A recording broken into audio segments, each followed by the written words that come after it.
What's going on, guys? JSGC here, back again for another Manchester City live stream, where today we're going to be doing my live watch-along of Manchester City's home game against Wolverhampton Wanderers. Big game in the Premier League, this one. Wolves are already safe. They're in fine form though, won the last 6 games, unbeaten in 8 games in all competitions as well, taking on Manchester City, just starting to find their form. Manchester City looking good right now for a potential spot in the Champions League for next season, but we need wins. We need to keep the pressure on. We're at match day number 34 here. Manchester City really got to apply themselves. Match day 35, by the way, not match day number 34. City really need to apply themselves, pick up the win and get the pressure onto the likes of Aston Villa, onto Newcastle, onto Nottingham Forest, onto Chelsea, onto everybody that's trying to chase them Champions League spots. We're up against Wolves. We've got to win this game. Home games is what I'm thinking to myself. I'm thinking with the results that we've had, maybe, just maybe, Manchester City can afford to drop some points between now and the end of the season. But I'm looking and focusing one game at a time. We're playing once a week, thinking about only this game. Wolves, win this game, see how everybody else does this weekend, and move on from there. Not going to be easy for Manchester City today. As I said, Wolves finding form. And we seem to be taking on a lot of teams that are finding form. Took on Palace, they were in great form, beat them. Everton, they were in great form, beat them.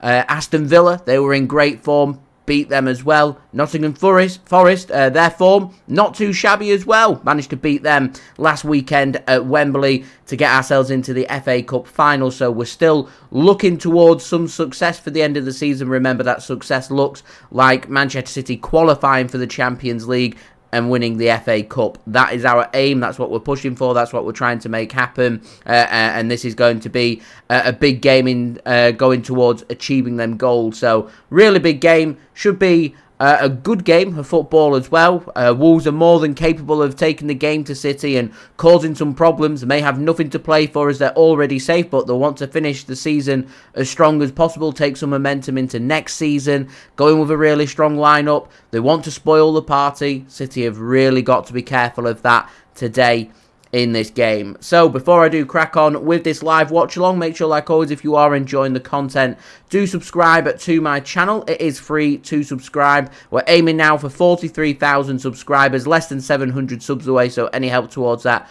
would be much appreciated. Also, don't forget as well to go and check out my social media links. They're in the description. If you want to go and follow me on my Twitter, Instagram and TikTok. Email also in the description too if you want to hit me up for any sponsorships for any videos or any general business inquiries. Don't forget to leave a thumbs up on the live stream. We are aiming for 100 likes.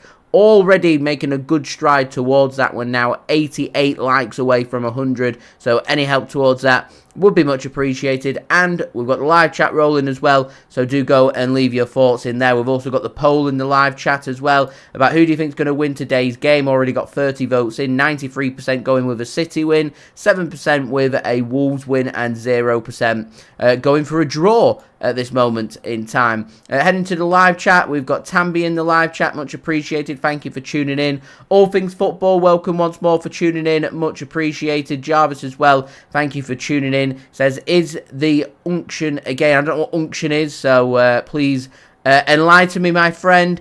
Books, thanks for tuning in, much appreciated. Dave, thanks for tuning in as well. Andrew, welcome once more, much appreciated for tuning in. Adam getting some early score predictions in there, going 4-1 to Manchester City. Amelia, thanks for tuning in, going for a 5-0 Manchester City win today. Andrew reckons City getting the +3 points, going for a 3-2 Manchester City win. All Things Football going with a 3-1 Manchester City win. Yif, thanks for tuning in, cheering on Chelsea, so he wants a Wolves win. Reckons Wolves going to win this game by a 1-0.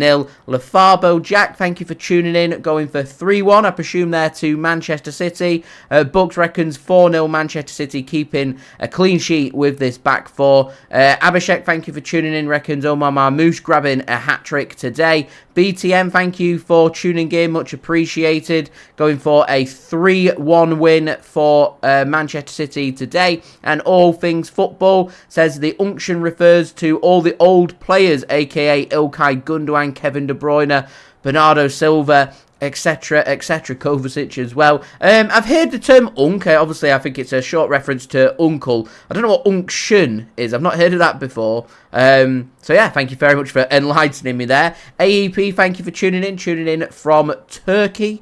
Jean, thank you for tuning in, says, has Wolves even got anything to fight for? Nothing to fight for other than pride and spoiling the party. That's what they're trying to achieve today. So City got to be really wary of that. Adam reckons Haaland grabbing a goal as well from the bench in the squad for Manchester City today. We've also seen Ederson return to the team as well. We will speak about the teams in just one moment. But first, I want to say a big shout out to today's video sponsor, which is brought to you by SofaScore. SofaScore is a free app to download. They're going to keep you guys up to date with all the latest scores from around the ground. They'll keep you up to date with the latest match information, the latest team news, the latest statistics, and so much more. Not just limited to football, it's got all the sports scores that you guys love to follow covered all in one place, all in one app. It's very highly rated, it's free to download, and anyone that does download using my link in the description, the QR code on screen, or the link in the live chat does help to support the future content created here on my channel. I do have my promo video which I'm going to roll for you guys in just 1 second, and then we'll speak about the team news.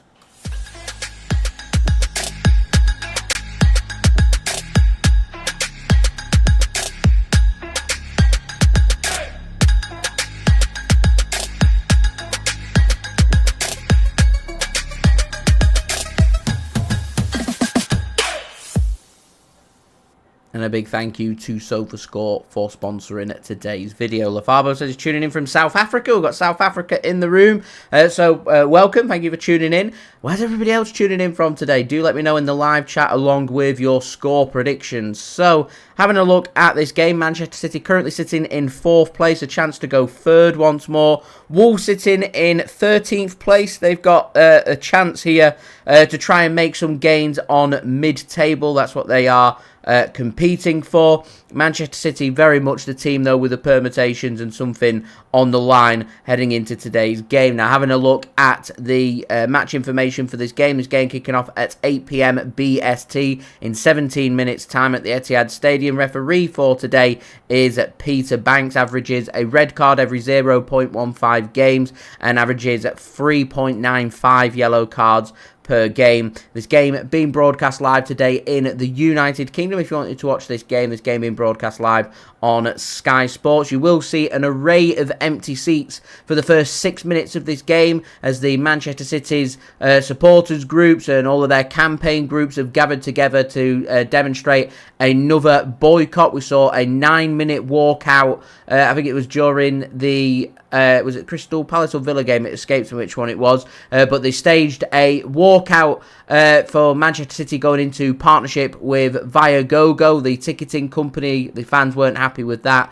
6-minute protest today to mark 6 years of no official season tickets being offered by Manchester City. They have recently put out a statement yesterday about them offering more Flexi Gold tickets ahead of the expansion for the new stadium, and those who have achieved the criteria on their Flexi Gold for this current season will be offered the chance to be season ticket holders. But the Manchester City supporters groups all uniting saying they're not happy with that. They're also not happy with the treatment of the Manchester City members. They're not happy with the match day price either. So they're pushing hard to try and get some change, which is really good to see from the City supporters group. So if you're going to see some empty seats for the first 6 minutes, then that is the reason why. So having a look then at the lineups for today's game, as I welcome Vikas, thanks for tuning in, going 3-1 Manchester City. Abhishek, thanks for tuning in from India. We've got Andrew tuning in from Trinidad and Tobago, and Lafabo tuning in from South Africa, going for a 2-0 win for, I presume, Manchester City. John, welcome. Thank you for tuning in. Much appreciated. I'm all good. Thank you very much, my friend. How are you? So, let's have a look at the teams for today. Starting off with our opponents first. Wolverhampton Wanderers starting with a 3-4-2-1 formation. Jose Sarr starts In goal, the back three made up of Doherty, Agabodu and Gomes. You've got captain Nelson Semedo on the right-hand side. You have got Rayan Ait-Nouri on the left-hand side with Andre and Gomes, the two central midfielders ahead of them. You've got the dangers, really, for Wolves, the three players in attack. On the counter-attack, the quick players, the likes of Montesi, Bellegarde and Cunha, maybe set for a move to Manchester United, but still pushing and going leaps and bounds with Wolves so far, leading the line for Wolverhampton Wanderers today. They're led by manager Vitor Pereira. On the bench for them today, they've got Bentley, their backup keeper, De Giga, Lima, Bueno, Gomez, former City man Tommy Doyle, Sariba, Hwang and Guedes. They are missing a fair few players from their matchday squad, including Sam Johnston, their original backup goalkeeper. He's currently out injured, so you've got third choice keeper Bentley acting as their backup choice keeper for today. For Manchester City, we're lining up today with a 4-2-3-1 formation. Ederson fit and returns to the starting 11. Back four stays the same. Matheus Nunes, Ruben Dias, Josko Gvardiol and Nico O'Reilly. Into midfield, we spoke about the midfield of Kovacic, Gundogan and Kevin De Bruyne captaining Manchester City today. You have also got Bernardo Silva as well, starting on the right-hand side for Manchester City. We've got Jeremy Doku, got the most dribbles in the Premier League, starting on the left wing, and Omar Marmoush starts up top for Manchester City. On the bench for City today, you've got Stefan Ortega-Moreno, alongside him, Manuel Akanji, recently back from injury, Rico Lewis, Jack Grealish, Nico Gonzalez, Phil Foden, Savinho, James McAtee, and the return of Erling Haaland. Out injured for Manchester City today is Nathan Ake, John Stones. We're also missing Rodri and Oscar Bobb. So Manchester City got some work to do here for this game. I do feel like the Doku-Nelson Semedo battle is going to be really interesting for that City attacking left-hand side and that defensive right-hand side. So I imagine Doherty, former Spurs man, is going to be tasked with the responsibility of trying to hug tight to Semedo to try and keep Jeremy Doku quiet. I'm expected to see quite a bit of movement from City's midfield to try and support Omar Marmoush leading the line, including that of Kevin De Bruyne and Silky Ilkay Gundogan helping to try and tune things up when it comes to having potential opportunities in front of goal. I'm not expecting to be an abundance of opportunities. I'm expecting quite a high-paced game. Man City's old midfield could potentially get overrun, and Wolves have spoken about with City's high line the potential threat of Montesi, Bellegarde and Cunha up top causing the problem. So it'll be a lot of not so much set pieces but more balls over the top, through balls, things that Manchester City have got to try and be wary of, as Wolves will try and put on an initial press, and also got to be wary right from the off of Wolves potentially creating an opportunity. Saw that from the Aston Villa game. Marcus Rashford hitting the post inside the first minute. We could have gone behind, and that game could easily have been a different story. So City have really got to be wary of that. But a really interesting lineup. What I do find interesting is on the SofaScore app, they do allow you to have a look at nationalities, market value, height and age. Manchester City's average age of their squad today, 27.5 years, compared with Wolves' average age, which is 27.1 years. So lots of experience from both sides. What Wolves do have in terms of their experience from the likes of Semedo, Doherty and Jose Sarr is they've got quite a bit of youthfulness when it comes to the potential battles in midfield. Andre, 23 years old. Gomez, 24 years old. Ait-Nouri, I expect to try and get involved if he's to invert or drift out wide. We'll see. Just 23 years old. So there's plenty of young players that can cause Manchester City some problems. I mean, Montesi's 28, Bellegarde 26, Cunha 25, all going into their prime as well, all having fine seasons, and Wolves finishing the season really strongly. Remember, 6 consecutive Premier League wins. They're unbeaten in their last 8 games in all competitions. They're in fine form. I did read somewhere that in terms of recent form, Wolves are the most informed team in any of the top European divisions right now. albeit Wolves, when they've beaten teams, have been against teams around them, teams in the bottom half of the table, not taking on teams who are in the top half of the table and got something to play for, in particular away from home. It won't be easy, but City got to try and deal with that. Remember, when we faced Wolves back at Molineux back in October, Manchester City went behind in that game. It took a screamer from Josko Gvardiol's weaker right foot into the top corner to grab an equaliser, and then a 95th minute, last minute, corner and header from John Stones to win that game. So that was a close game back in October. I suspect this might be quite a close game as well. I'm hoping it won't be as nerve-wracking. So I'm going 2-0 Manchester City win as my score prediction. Do let me know your score predictions, guys, in the live chat. That would be much appreciated. So a warm welcome to everybody for tuning in. Much appreciated. We've got Ado, thank you for tuning in, going for a 4-0 Manchester City win. John reckons a 6-0 win for Manchester City today. I hope you're right. I'd love a 6-0 win. That would be brilliant. Steve says, hey Jay, it's Steve from Hartford, Connecticut. What's the drink of choice for today's match? It's Friday night, but I've got quite an early start tomorrow, so I'm on a really boring white premium lemonade. Not sure if any of you guys have ever had this drink, but one of the nicest lemonades out there. So that's the choice of today's drink. It's warm today in the UK. The sun's out. So yeah, trying to keep myself as hydrated as possible. So yeah. Andrew, I'm good, thank you, my friend. How are you? Lafarbe, I won't rule out Haaland getting some minutes here, if I'm honest. I suspect the aim will be for him to start next week's game against Southampton. So I won't rule out Haaland maybe getting 20 minutes or so here just to see how he's getting on, which would be great. Kevin, thanks for tuning in, going for a 3-0 win for Manchester City and tuning in from Jamaica. And speaking of Jamaica, we've also got Mario in on the room, going for a 4-0 Manchester City win as well, both tuning in from Jamaica. So thank you very much for tuning in, much appreciated. I'm sure the weather's nicer. It might be nice in the UK, but I'm sure it's nicer in Jamaica. Prince, thanks for tuning in, going for a 2-1 win today for Manchester City as well. Adam says 1-0 Bray. Arsha, thank you for tuning in. Much appreciated. My OBS went off. Apologise for that if I went off momentarily. Not too sure why it disconnected and reconnected itself, so apologies for that.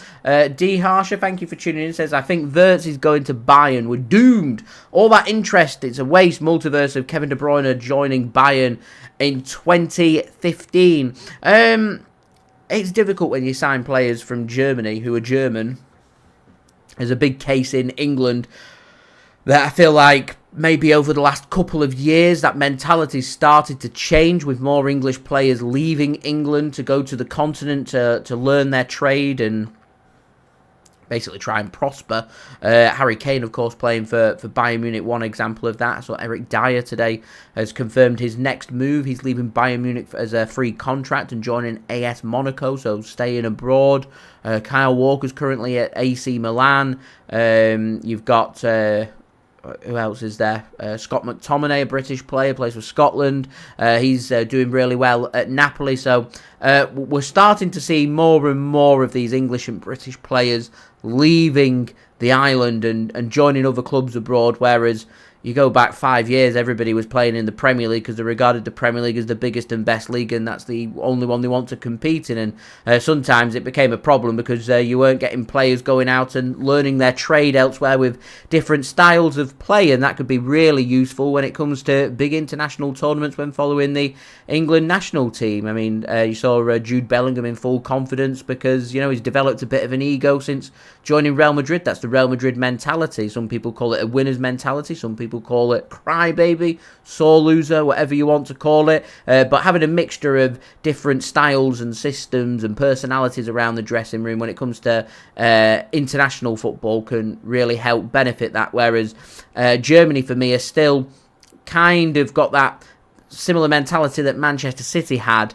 And very many other English teams had, which is they want to keep the English players in the Premier League and with them clubs, which is the German players want to stay in Germany. They want to play in the Bundesliga. They look at the biggest German teams and they want to be playing for them, and they don't come much bigger and better than Bayern Munich. So if they come calling, Florian Wirtz is going to listen. City, I'm sure, will put their proposal forward to him to try and bring him in. If they can manage that, then fantastic. If not, back to the drawing board, and they'll have to look elsewhere for potential players, because what City are needing is definitely freshening up that midfield. You're looking at the midfield today. There's lots of experience there, but I think the big problem that Manchester City have got is a lot of the players are all over the age of 30. So the likes of Kovacic, De Bruyne, Bernardo Silva, Gundogan, they're not going to be here long term. In fact, most of them names that I just named to you maybe won't be here in the next 12 months or so at Manchester City. So we're talking here 4 brilliant players who need replacement. So I think Manchester City's aim will be to bring 2 or 3 central midfielders in the summer, and whatever they don't get done, wrap up the rest of it in the January transfer window of next year, and probably the transition will be completed in the next 12 months when we go into the summer of 2026. So yeah, there we go. Thank you very much though, D Harsher, for your comment, much appreciated. Andrew reckons Wolves are going to beat us by 50 goals to 0. Hilarious. All Things Football reckons hope to see Rodri appearance before the end of the season as well. That'd be good. It would be really good. It'll take about 4 to 6 weeks for him to get back up to scratch. Just returned to first team training, which is a big step in the right direction. 4 to 6 weeks to get his match sharpness up. We're looking Premier League finale in 3 weeks. I think the FA Cup final will be too soon. I think City will be angling towards Rodri making an appearance maybe in the final home game of the season against Bournemouth, maybe. Just as a morale boost, give him a couple of minutes, and then against Fulham in the last away game, if things are going well, maybe chuck him on for 5 minutes, see how he responds, see how we're doing. The one thing City don't want to do, though, is rush him back when they don't really need to. So, we'll see. We'll see. Adam says, Treaty United now 1-0 up. There we go. All Things Football, yeah, Gundogan is going to be staying. He's signed his contract extension, which was triggered. And I think the plan is for Man City to keep him around because they don't want to change up too much in one summer. So Gundogan's going to be the player that ends up staying. And I wouldn't rule out Kovacic maybe staying. Maybe Bernardo. We'll see.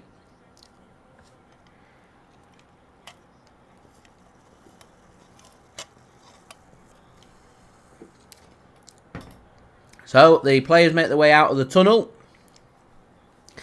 I've not got the commentary on loud, so I can't hear what they're mentioning, but you'll see a load of empty seats. Remember, there's a protest in place, first 6 minutes. The Manchester City fans going to stay on the concourse or not enter into the stadium until 6 minutes in. And that protest taking place because the Manchester City fans are unhappy that for the last 6 years, season ticket cards haven't been offered to any Manchester City fan. That's a new season ticket, by the way. So no new season ticket holders in 6 seasons. So the first 6 minutes, a protest taking place.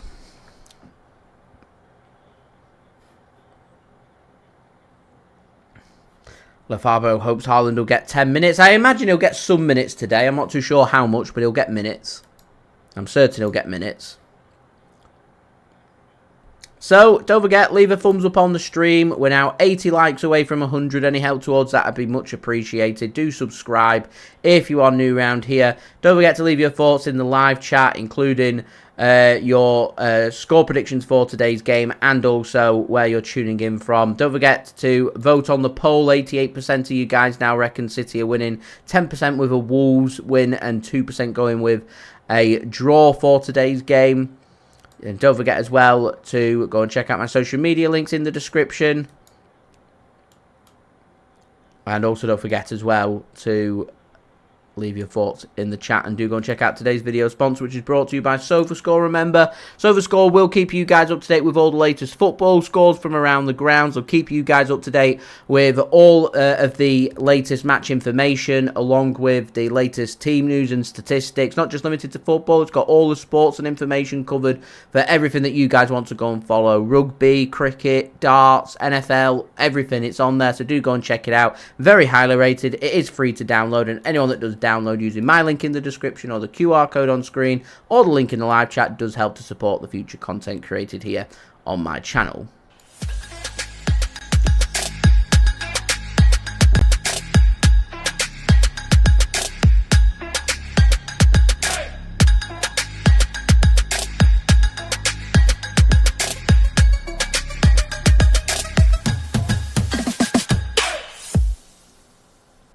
And a big thank you to SofaScore for sponsoring today's live watch-along. Jean says, just like in Norway, the reason of the protest is to try and remove VAR. They don't like VAR, so they're protesting. I mean, John, I get it and I don't. 6 minutes, I mean, the fans want to be seen doing something. The telly and everything will pick up on it. People will be asking the question and they'll see what the cause is going towards. So I can see why they're doing it.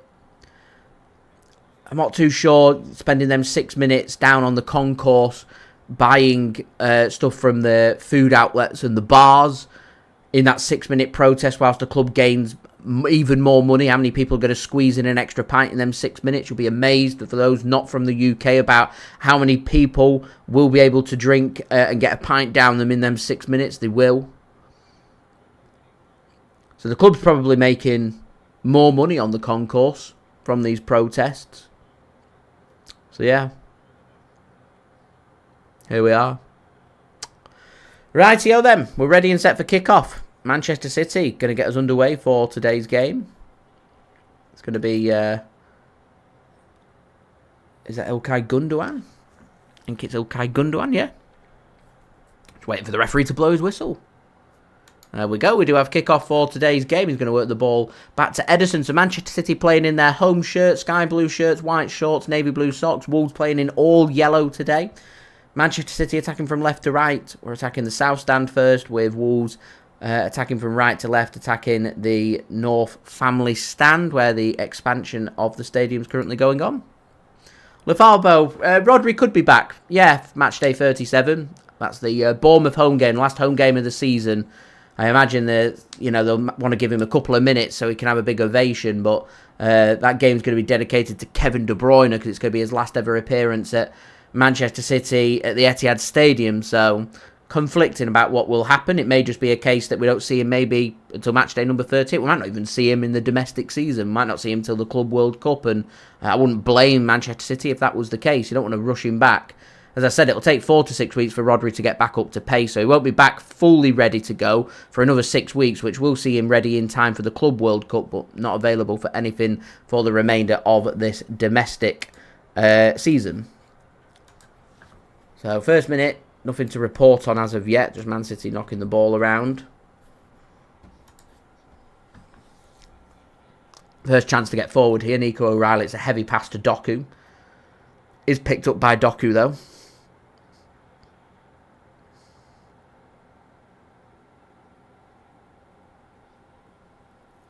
Here's Kovacic. Works the ball to Ruben Dias. He's going to have an effort here. Long-range effort. And Sarr was scrambling. He wasn't sure. It's always worthwhile just having a pop, especially early on in the game. Try and test the keeper. Fortunately, Ruben Dias, it's a good clean hit. Drags it slightly, so it's wide. Had Sarr a bit worried because he was scrambling towards his far post, sliding. He weren't sure. In the end, wide. There's an array of empty seats in South Stand Level 1. We're not really seeing the cameras panning too much on South Stand, as I think they're the ones that are wanting to make their voice known the most at the moment about the protests.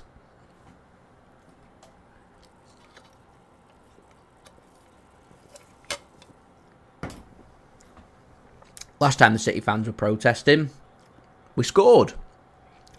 Poor giveaway there from Matheus Nunes. Doesn't play for Wolves now. And a sliced hit from Cunha sends the ball into the stands. A real poor giveaway that from Matheus Nunes. He was pressed and forced into the mistake. Sits right for Cunha and he doesn't get his shot right. And into the stands, slices at it. Wide. 0-0 it remains here then. Here's Ederson to Kevin De Bruyne. Works the ball back to Ruben Dias. Wolves putting a tight squeeze onto Manchester City. So they just float a ball up over the top. Loose ball won by Wolves, but a loose pass means Ruben Dias can intercept. He can't find any pass forward, so he just turns and goes backwards just to try and control the tempo of this game. Here's Kovacic now. Doku crying for the ball. Eventually will get the ball for a good combo of Gundogan and Nico O'Reilly. Here is Gundogan now to the byline. He's asking for a corner. Nothing given though, and that will be a goal kick. A heavier touch there from Ilkay Gundogan in what was a potentially promising position for Manchester City. So anyway, guys, we're now on to 24 likes, just 76 likes away from 100, so any help towards that would be great. Do subscribe and do go and check out today's video sponsor, SofaScore. Links and details, they are in the description. So, Wolves get the squeeze put on them by Manchester City. They're forced to send it long. Nico O'Reilly will win the header. That'll be mopped up by Doherty. Bernardo Silva ends up giving the ball away, can't find his pass, and Wolves eventually can get control of the football, and they're just going to knock this round now at the back. They're going to work it into midfield and see if they can create something, as early press there from Bernardo Silva can't cleanly win the ball back for Manchester City, and instead will give a free kick away, which Wolves choose to take quickly. Looking for that space, here's Bellegarde now up against Ruben Dias and Omar Marmoush tracking back, and he's running out of room there, and Marmoush is going to do really well here and fends off Bellegarde, and that will be a goal kick for Manchester City. Good bit of defending and tracking back there from Omar Marmoush. Andrew says, Doku looking hungry. Wanted the ball there, didn't he? The electrifying Jeremy Doku pulled off a sensational assist. Our game against Aston Villa in our last Premier League game.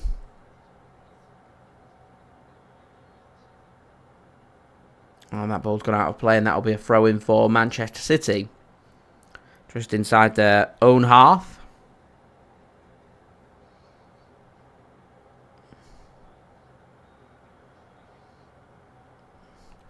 Nico O'Reilly takes the throw-in, and it's a heavy touch there, and that's going to be a throw-in for Wolves. So we're nearly through them 6 minutes. It's been a bit wayward, a bit of a sloppy start from Manchester City. A couple of missed passes.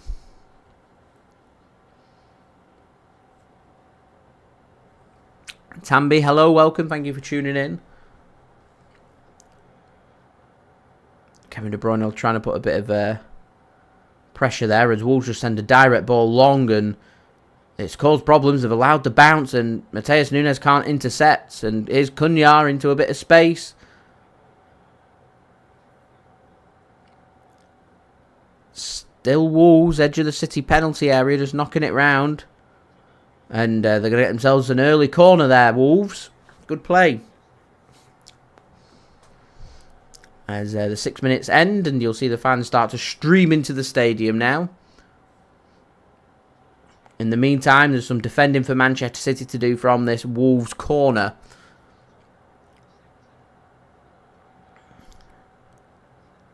A chance here for Wolves to put a quality ball into the box and ask some questions of the City defenders.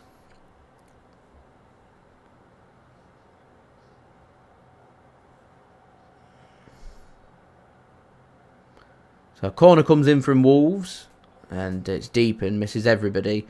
As you can see, streams of people now coming in, so that's the end of the protest. So Gatman, I'm glad you asked. There was a protest in place from the Manchester City fans for the first 6 minutes, that they were protesting against season tickets not being offered to any new fans. 6 years it's been, so 1 minute for each year, 6 minute protest, and you'll start to see them empty seats filled in. As given away here from Man City, it's sloppy again. They've allowed the pullback and nearly the ball across. City are going to get punished very soon if they continue to be this sloppy. Ooh. Sloppy stuff.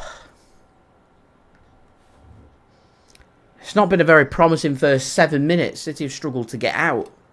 Only managed to get forward once.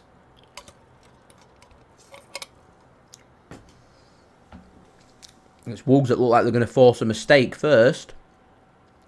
Here's Ederson to Kovacic. Dave, thanks for tuning in. Much appreciated. What are you fancying for Middlesbrough's chances of making the playoffs tomorrow? Here's Bernardo Silva now.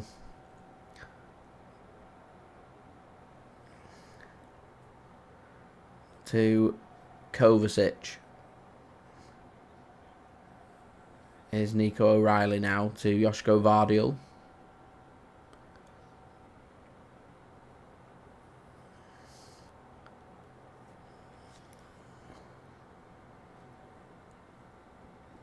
Excuse me. Here's Doku now.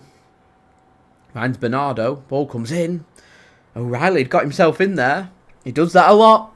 Just gets himself forward, gets himself into that striker's position. He likes a header, he likes a goal, and his Wolves coming forward, and that's going to be a free kick. City are really struggling with the tracking of the runs. Nelson Semedo managed to go from the edge of his own penalty area to halfway and take all that hard work and pressure that City had managed to put Wolves under, and it's all just relieved through one burst forward past two men. And I dare to suggest, but Man City's old midfield already just looking a bit tired and weak. Really needs freshening up that in the summer.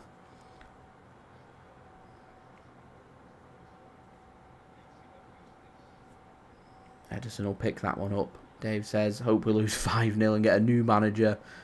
Better than losing to Sunderland. Not a fan of Middlesbrough's manager Michael Carrick, former Manchester United man, so that'll go down well here. Tambi, all good. Pleased to hear it. Here's Kovacic. That'll be a free kick for Manchester City. So we're on the 10-minute mark here.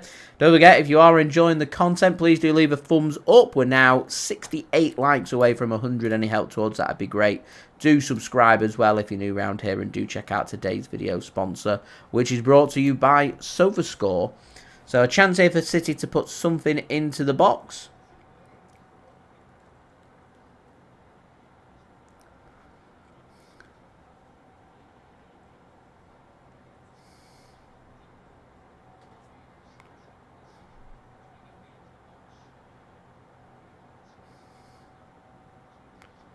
Got Ruben Dias forward, Josko Gvardiol's forward, Nico O'Reilly, 6'4". De Bruyne and Bernardo stood over this. Got a nice whipped ball in here. Suits the left footer. Bernardo gets a flick on from Gundogan. Header won by Nico O'Reilly. It was always behind him, so it was difficult to get the direction of the header there. And that set piece doesn't return anything for Manchester City. Tambi, thank you very much. Much appreciated.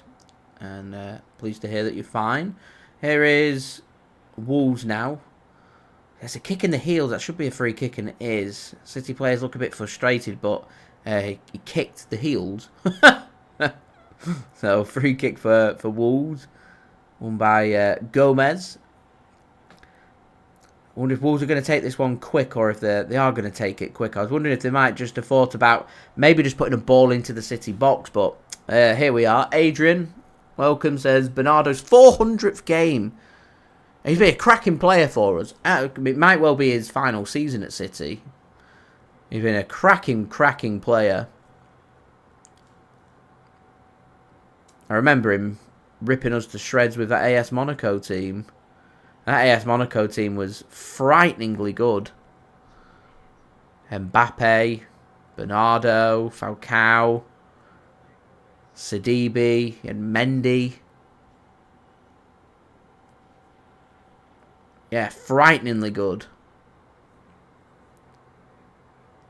Knocked City out. We managed to get a really good result at the Etihad, and then couldn't get any control and outfought in Monaco's ground, and we ended up going out. And it's from there that we got introduced to Bernardo Silva, and what a player he's been for the club. As that's a real poor ball that from Wolves, and that'll be a throw-in for Manchester City midway inside their own half. 12.5 minutes in at the Etihad. 0-0. Ruben Dias going closest for City after 2 minutes. His effort dragged wide. It was a well-hit strike from the edge of the penalty area. Not really seen City do too much from there. There's been a couple of mistakes that Wolves haven't found a way to punish as of yet, but City not been slick, and Gundogan miscontrols that. Thankfully, takes all the pace off the ball that Doku can keep it in. Here is Josko Gvardiol now to Nico O'Reilly. Back to Josko Gvardiol.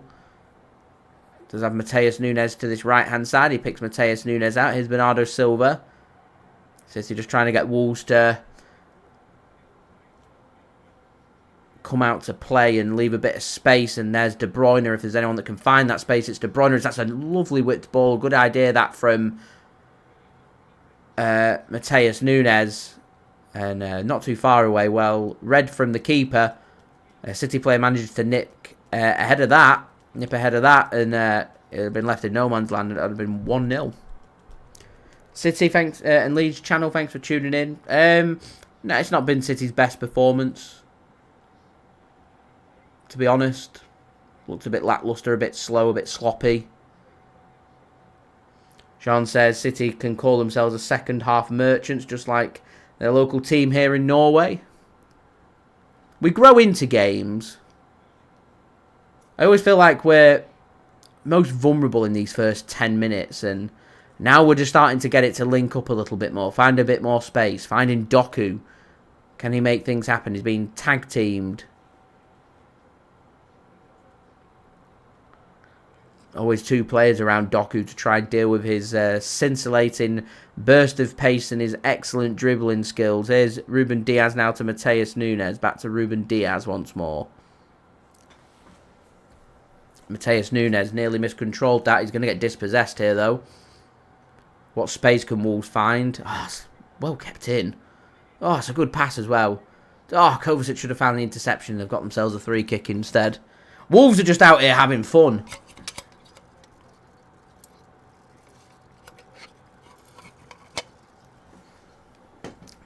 Could be quite a long evening if City don't score first today. Wolves are playing with no fear whatsoever.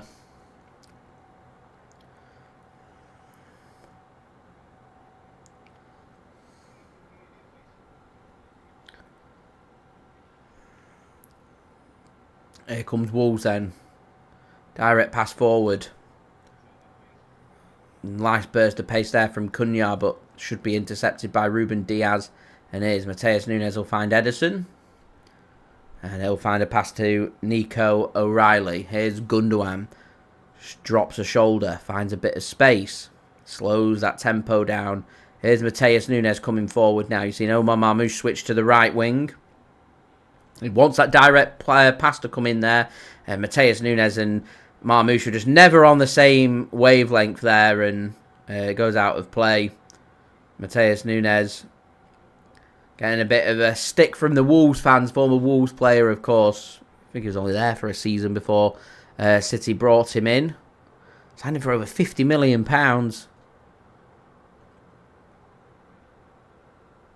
He blows real hot and cold, Matheus Nunes. Sometimes it can be exceptionally good, and other times exceptionally poor.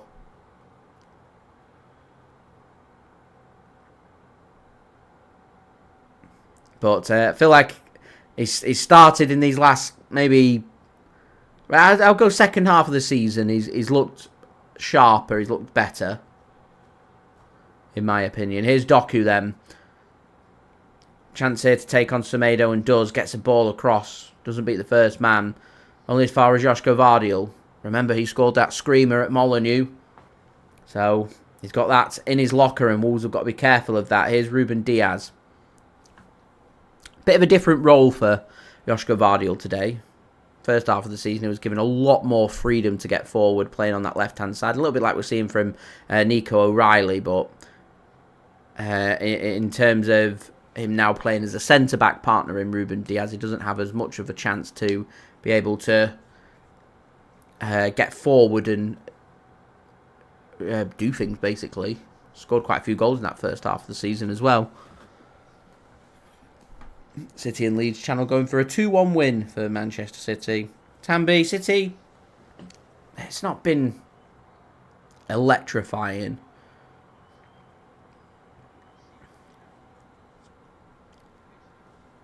Been a bit of a conservative game at the moment. Wolves just working their way out of trouble. It's a lovely pass from Ait-Nouri. He's gone early. First time pass. Belagati's found he's found a bit of space. Not a best ball in though. Headed away by Nico O'Reilly pretty comfortably.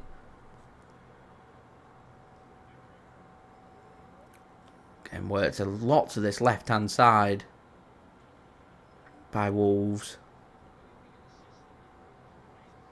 And it's this combining a lot of these two midfielders, Gomes and Andre.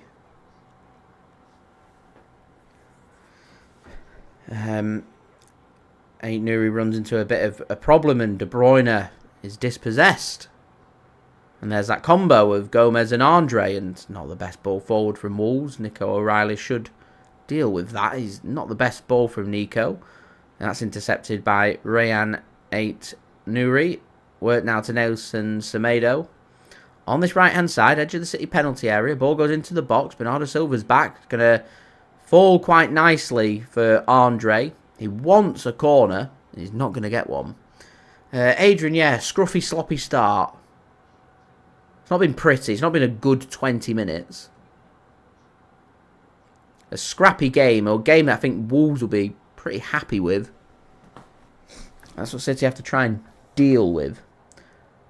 Here's Nico O'Reilly then to Ilkay Gundogan. The high press comes in from Gomez. City have still managed to get it down the right-hand side, though. Here's Matheus Nunes. Here's Omar Marmoush now. He's got an overlap of Bernardo Silva. He threads a pass through to De Bruyne. He squares one across, and well defended is Kovacic to Doku. It's not falling nice, this, for Doku, and he just couldn't get it out from under his feet. I just wonder if there was maybe the opportunity for De Bruyne to have taken that first time. Well, that was going to be a goal kick for Wolves, but referee says it's going to be a corner instead. So, don't forget, leave a thumbs up now. Just 14 likes away from 50. We are aiming for 100, so any help towards that would be great. Do subscribe and do check out today's video sponsor, SofaScore. Links and details, they are in the description. So, what can Manchester City do here on the 21st minute of this game? From this corner kick, Kevin De Bruyne, captain for today, and his penultimate game at the Etihad Stadium for Manchester City. There's a bit of pushing and shoving going on between Andre and Bernardo Silva.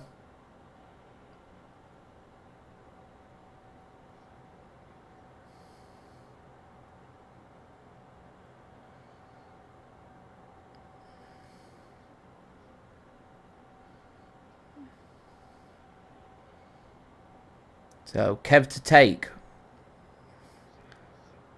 Jose Sarr gets a fist onto that, too close to the keeper. City managed to get their foot onto it, though, so Doku is hopefully going to be able to get City going again here. Here's De Bruyne. Another wicked ball in. Marmoush! Gets his shot all wrong. Gets over the top of the ball. Looks frustrated. Can't test the keeper, and it's into the stands. Fell nice of that for Omar Marmoush then as well. A wicked ball in from De Bruyne. Falls nicely to Omar Marmoush. Steadies himself. He'll be disappointed.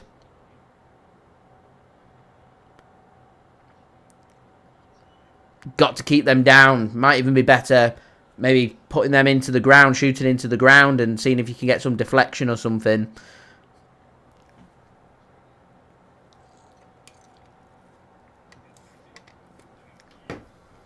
Here's Wolves. They're in. They're in here. Surely. Oh, there's just too much on the pass across. He goes sliding in there.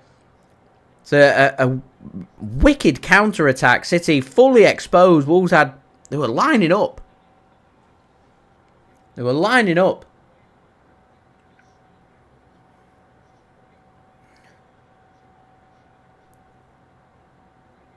Onside, I think, there. It would have been 1-0, just a little bit too much on the pass. Bellegarde doesn't get it right. I think he knows it as soon as it leaves his boot. He realised he just put a bit too much on that from what he was looking for. That should have been 1-0 Wolves. That's, again, just another warning sign for Manchester City.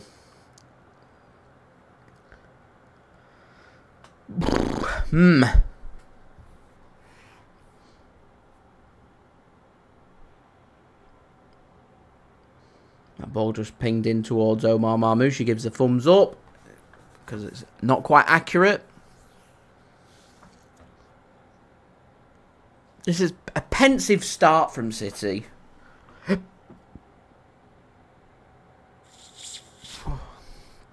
So another good ball. The Wolves link-up plays fantastic. They're full of confidence.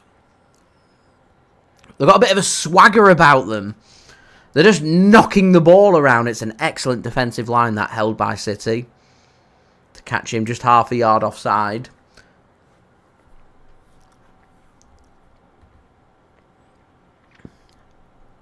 This game's lacking a little bit of urgency.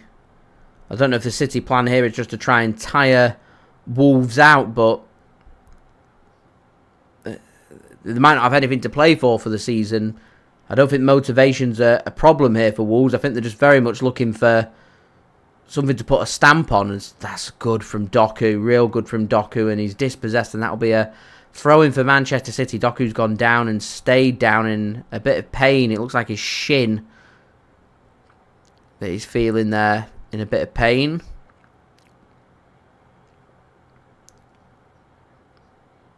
Yeah, slight follow-through from Nelson Semedo.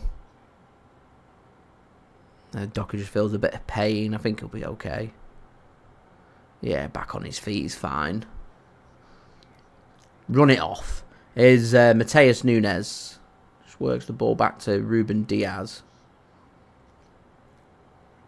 Here's Bernardo Silva now. Gives the ball to Ruben Dias. Now he's got Josko Gvardiol. Nico O'Reilly just plays a pass to Jeremy Doku. Once more, just worked backwards here by City. Again, looking for that ball retention. Here's Nico O'Reilly. A heavier touch. City knocking the ball around Wolves looks perfectly fine.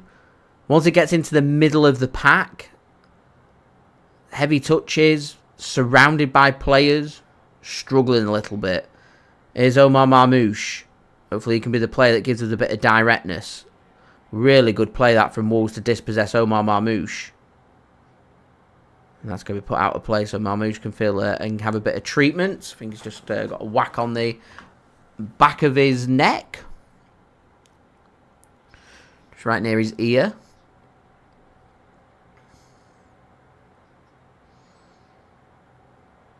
Yeah, a small tap with his arm.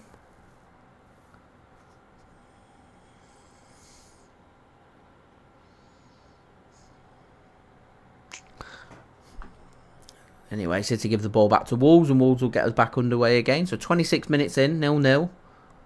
Nothing really to report on that. Shot from 25 yards from Ruben Dias that went wide in the second minute. Omar Marmoush got excited and put the ball over the top of the crossbar. Here's Wolves, could be in. Cunha wants to go down. It falls real nicely. Should be 1-0. Should be 1-0. It's not 1-0. Not yet. It's another good block from Manchester City. They wave away the protest of a penalty. How have Wolves not scored? They've hit the post there. They beat Ederson and it was blocked on the line by Josko Gvardiol. They went close before with the ball across. Just a little bit too much on it for the sliding player.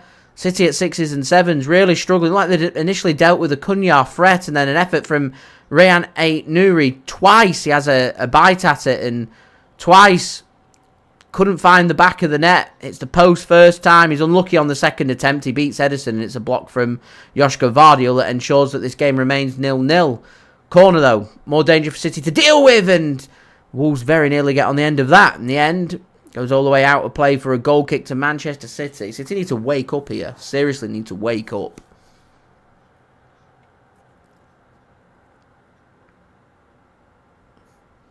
Absolutely all over the place.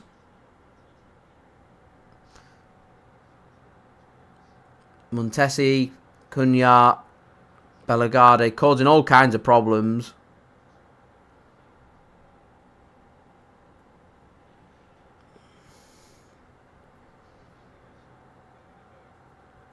I think City's wing backs with Nico O'Reilly and Matheus Nunes are too high. So when the first press comes in, if they win the ball back, they're instantly in trouble because they're tracking back. Here's Marmoush. Cuts one back looking for De Bruyne. But look how quick Wolves are to get players back. There's no space for City.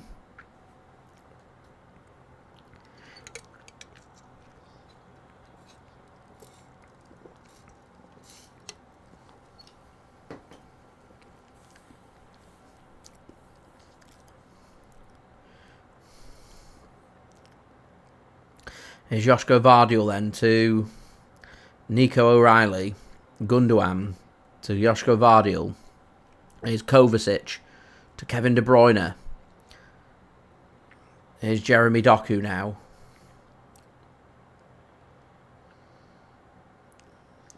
Tries a ball in. That'll be a corner for Manchester City. Can they do something from this corner as we approach the half an hour mark?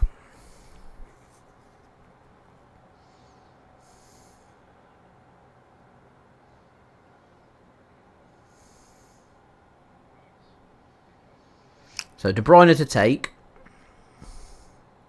Taking it short. Doku back to Gundogan. De Bruyne, he can't beat the first man. Marmoush does well. Finds Bernardo. He puts a ball in. It's a good ball in. That's well defended.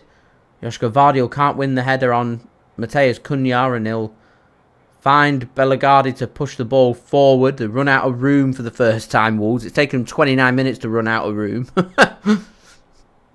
Eventually City can get the ball and they'll just push back, and maybe we are seeing a bit of fatigue from Wolves now. They're not so quick to press, and they've been pinned here by Manchester City.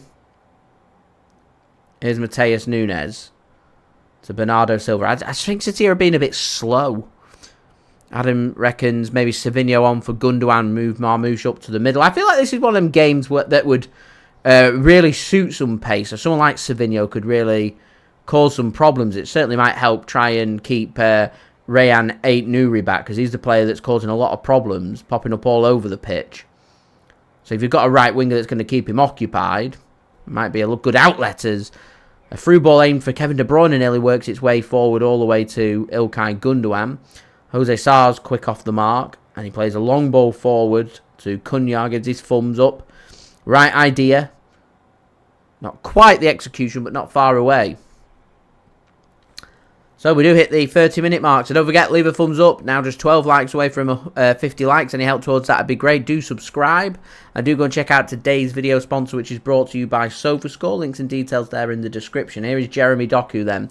On the left wing, bursting forward. He's got Nico O'Reilly ahead of him. Squares one across, looking for O'Reilly. Defended well by Wolves, and they'll get that ball clear. Should be cut off this by Ruben Dias, and is, and work back to Ederson. I do wonder how fit Erling Haaland is. I do feel like this is one of them games that you want to try and force Wolves back. And having someone like Haaland could just help keep a couple of the defenders back. That you have Marmoush playing off Erling Haaland, and you have your Dokus and your De Bruynes behind. Might just help 5 or 6 of their players having just to stay back and snuff out that threat of the counter-attack. De Bruyne just whips a ball in. There's lots of whipped balls in, but there's not a lot of height for City in that penalty area. Again, Doku puts another ball into the box. There's not a lot of height. I feel like this aerial threat is going to be won every day unless it's pinpoint accurate, as Marmoush nearly threads a pass through to Bernardo Silva. In the end, Wolves will deal with the problem, but surrounded out really well there by Manchester City, and Kevin De Bruyne will help win the ball back. Here is Bernardo Silva now. Got Doku in acres of space on this left-hand side. Kovacic might be able to find him. He does. Here is Doku now up against Nelson Semedo. Plays his pass in. Nico O'Reilly's close. A good opportunity that for City. Gets onto his left foot. Has his shot. Not quite from Manchester City. It's better urgency though.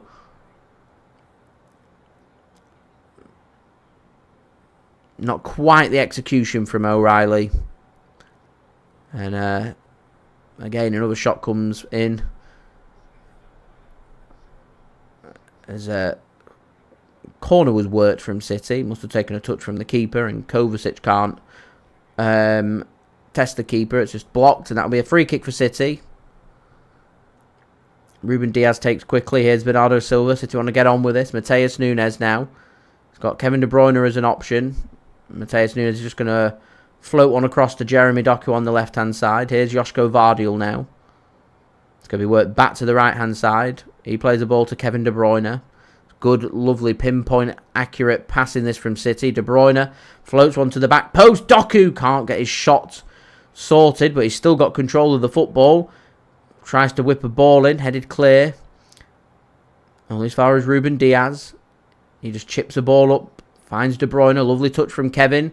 That's a good tackle from Wolves as well. And now Manchester City are going to sprint back. Wolves not so quick to get players forward here.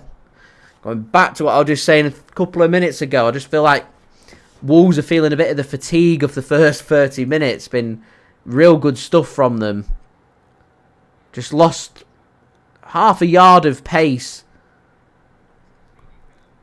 They're just not quite as quick as what they were out of the traps. They've had their opportunities. They've hit the post. Forced a good block from Josko Gvardiol. Gone close with the pull across. They had opportunities to score 2 or 3 and they've not taken them. What energy have they got left? De Bruyne does well. Finds Gundogan. He's got Doku. Edge of the penalty area. Takes his man on. Doku squares one across. De Bruyne! And there it is! Patience from Manchester City.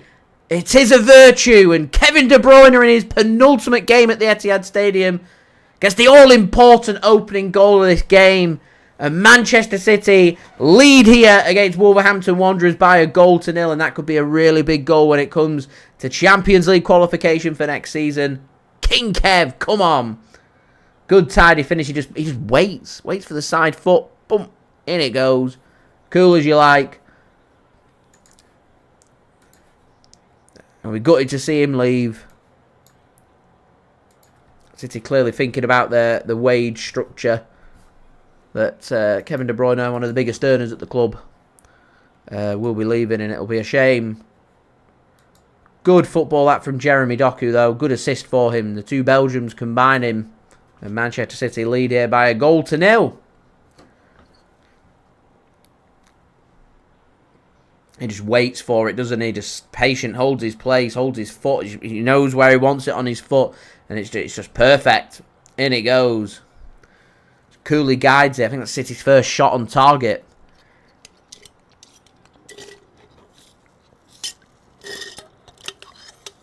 Might be the second if that Nico O'Reilly one counts.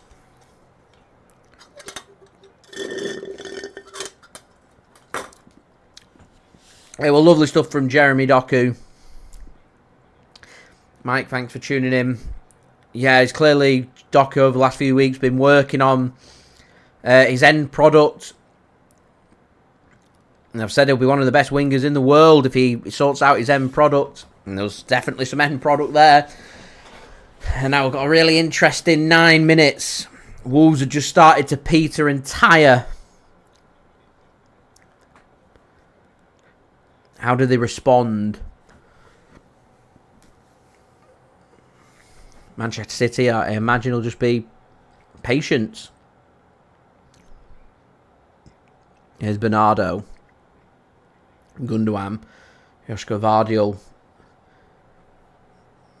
works the ball back to Ederson. Here is Ruben Dias. That's a good pass from Dias. De Bruyne flicks a ball through. It's a good through ball. Unfortunately, it was read really well by Jose Sarr. They were looking for Omar Marmoush. That's good pressing from Manchester City. It'll be a throw-in for Wolves, but good pressing.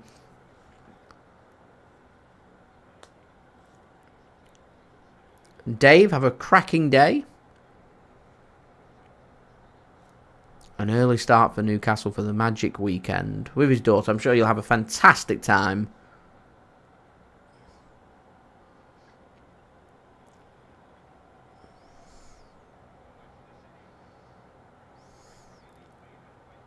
I like Newcastle.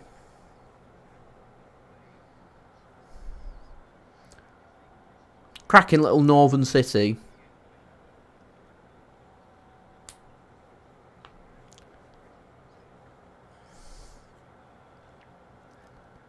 Yeah, cracking little...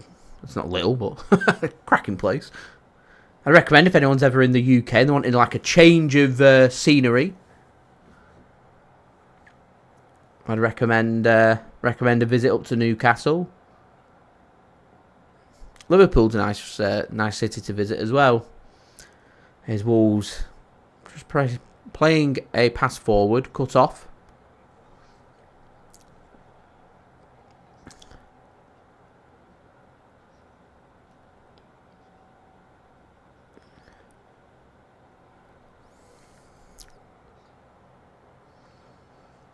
I'm not aware that there's another goal.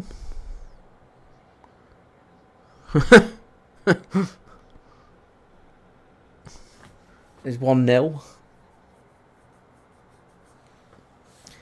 That's going to be a throw-in for Manchester City if I was going to give a free kick for a push there. No, Pep doesn't look happy, does he? Probably because he's thinking to himself, probably should have been 3-0 down before we scored that goal. Weathered the storm is what we're looking for. That's the saying. Weathered the storm.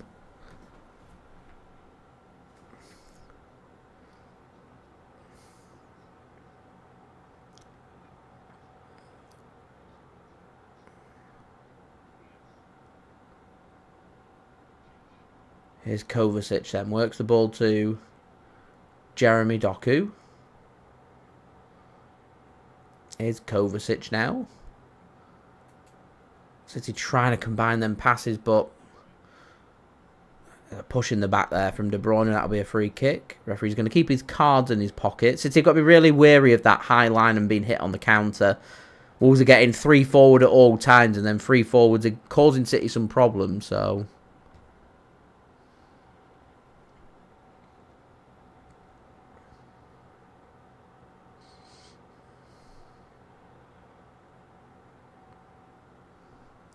But yeah, no, he doesn't look happy. Mike says 15 seconds in. That's not too bad. I use a streaming platform, all legal, called Now TV here in the UK. They're in association with Sky, so it has Sky Sports on it, which is what today's game's on here. Because it's used through Wi-Fi, it's classed as streaming.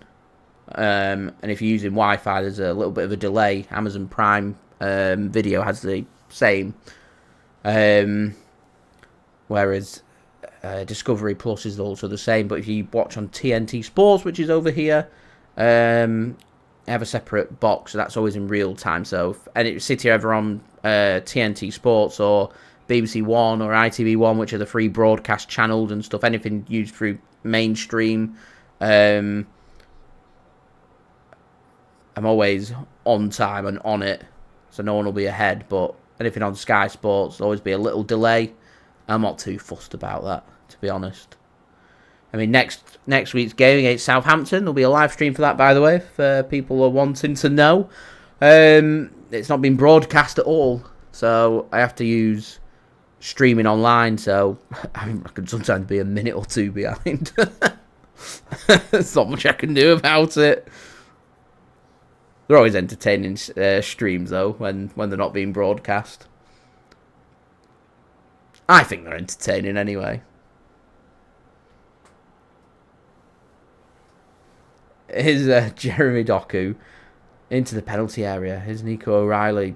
Kovacic can't get that under control, and Wolves do well to get out.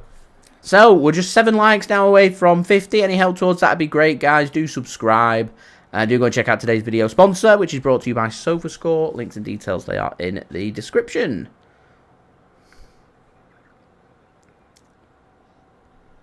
Southampton's a funny one. It's like this Wolves one. When teams have no longer got anything to play for, it makes them dangerous.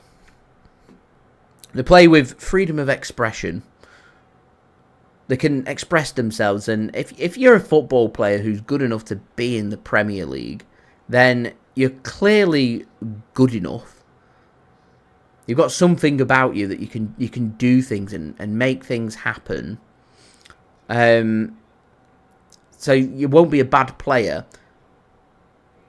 Which means once you take all the pressure and everything off, the football players can just do what they do best, which is play football without being worried about tactics, do this, do that, etc., etc., that comes with the pressures of winning games. And, you know, at this stage of the season, pressure is very funny. There's funny things to teams, and there could be a bit of a struggle, these kind of games where teams have got nothing to play for. They're professionals, so they're not gonna be on the beach. They're mentally still capable and ready. It's when teams are in a poor run of form is when you might see the flip-flops start to go on in that kind of mentality. But Wolves are in fine form, and you know Southampton are battling and fighting hard. They're a big game against Leicester. You know, Southampton win that away game. You know they're thinking, oh, we'll do a job here. As Nico O'Reilly looks to round the keeper. So good through ball that from City.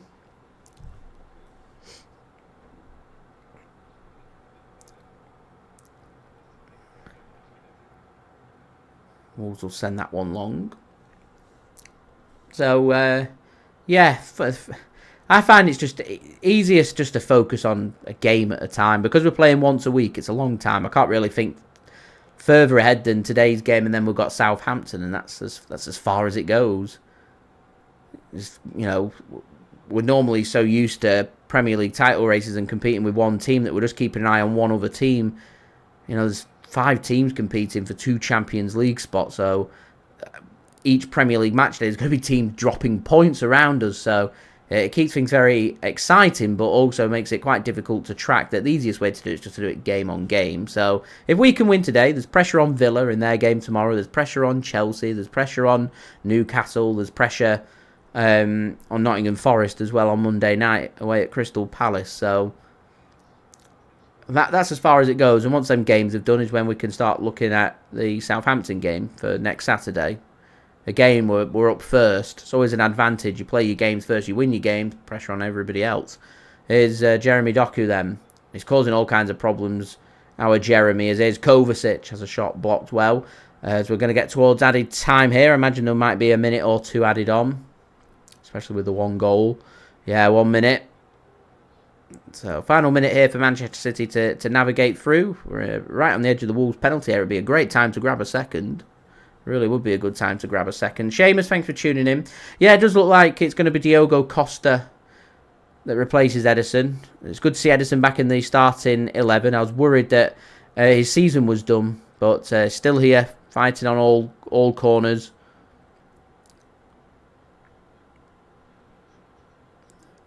But I am expecting him to leave this summer. So, final 20 seconds. There's Bernardo Silva, right wing up against Rayan Ait-Nouri. Goes across. Omar Marmoush will pick that up. Here's De Bruyne. It's got Matheus Nunes in a bit of space. Not the best of balls in that. City's balls into the box needs improving on. Needs to be more wary about the counter-attack as well. As City, edge of the penalty area, just can't make things happen. And the referee says that's that. And that'll be half-time. So, Manchester City lead here at the Etihad Stadium by 1-0. First 30 minutes, I thought Wolves were the better team. Last 15 minutes, once Wolves had started to tire and drop a little deeper, City were making things happen. How we managed to find that goal through Kevin De Bruyne with a good assist from Jeremy Doku means Manchester City lead here by 1-0. Wolves will feel a bit wasteful. City have been a bit wasteful. It's not been a great game of football. Peter says, okay, half of football. Hope you're well, Peter. Thanks for tuning in. Yeah, it's not one of them halves of football that everyone's going to think about for the rest of their lives. It's just a bit, yeah. But we managed to make things happen. We've scored a goal. We've got our clean sheet intact. We know that if we can keep a clean sheet in this game, we're going to be picking up the 3 points. I think it's important because I suspect the second half's going to be much of the same. First 15, 20 minutes, Wolves are going to start having a good pop at City and they'll be reliant on them substitutes to try and keep things nice and fresh. So if that is the case, then Manchester City are just going to have to keep trying and seeing about what works. I think City have just been a bit guilty of a big gap between their wing-backs and defence. It's been exploited a few times, in particular from Bellegarde. I also think that we've seen Cunha getting into some good positions. So City have just got to be switched on. Is my summary, I'd say, for the first half. But don't take my word for it. Take SofaScore's word for it. Links and details there in the description. Remember, it is a free app to download. They'll keep you up to date with all the latest football scores from around the grounds. They're also going to keep you up to date as well with all the latest match information, match statistics, team news, and so much more. Links and details there in the description. It's a very highly rated app. It is free to download, and I'd appreciate anybody checking it out. So I'll roll the promo video, and I'll see you in 20 seconds with all the statistics at half-time.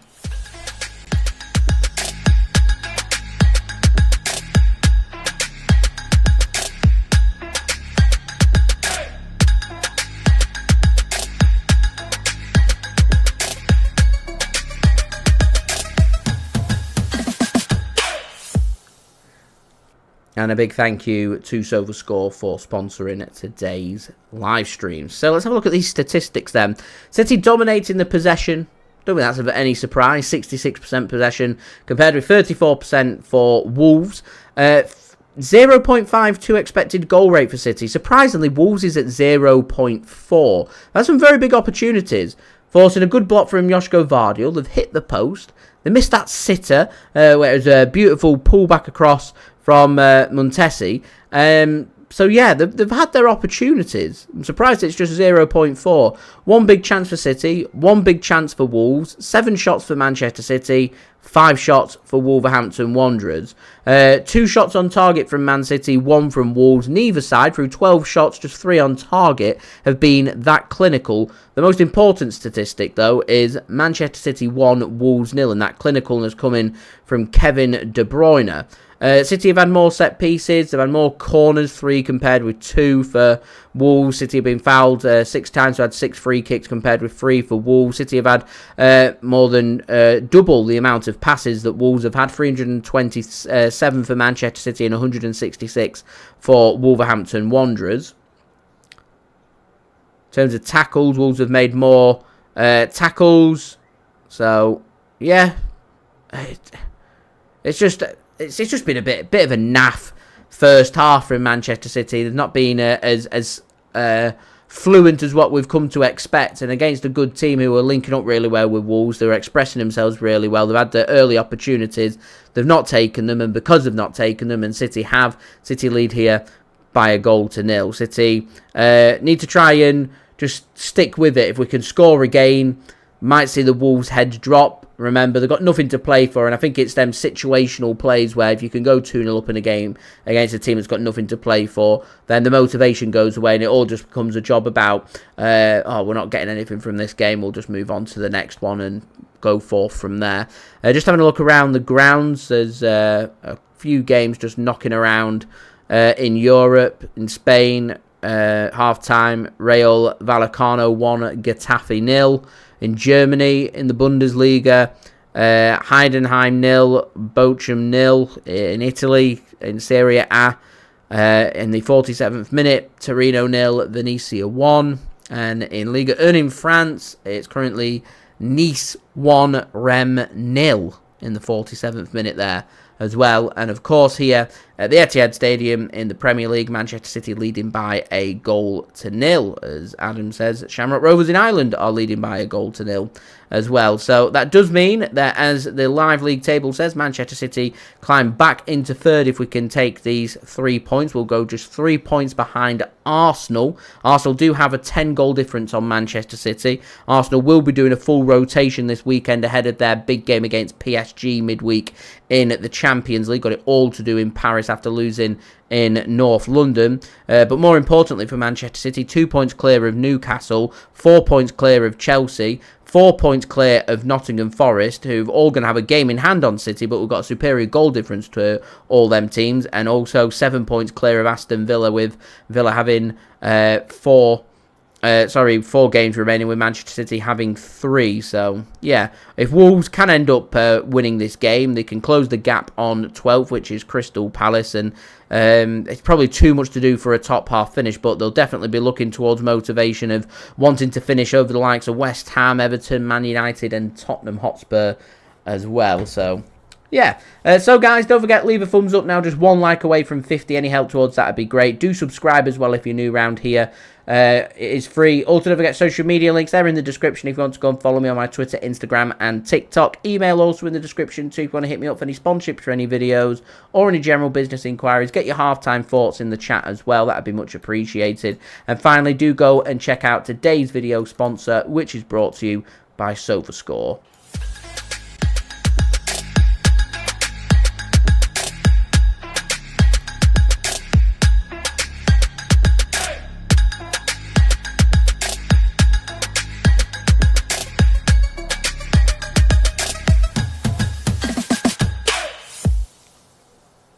a big thank you to SofaScore for sponsoring today's video. So with the sun out, It's very much spring. It's got a bit of a summer feel to it. We've got some halftime entertainment brought to you by my partner channel Mixed. Links and details there in the description. Go and check him out and like and subscribe over there. This is the Tequila Sunrise. Enjoy, and I'll see you in 7 minutes, ready for the second half of this game. Manchester City leading here at half-time at the Etihad Stadium in the Premier League by a 1-0 against Wolverhampton Wanderers. Enjoy!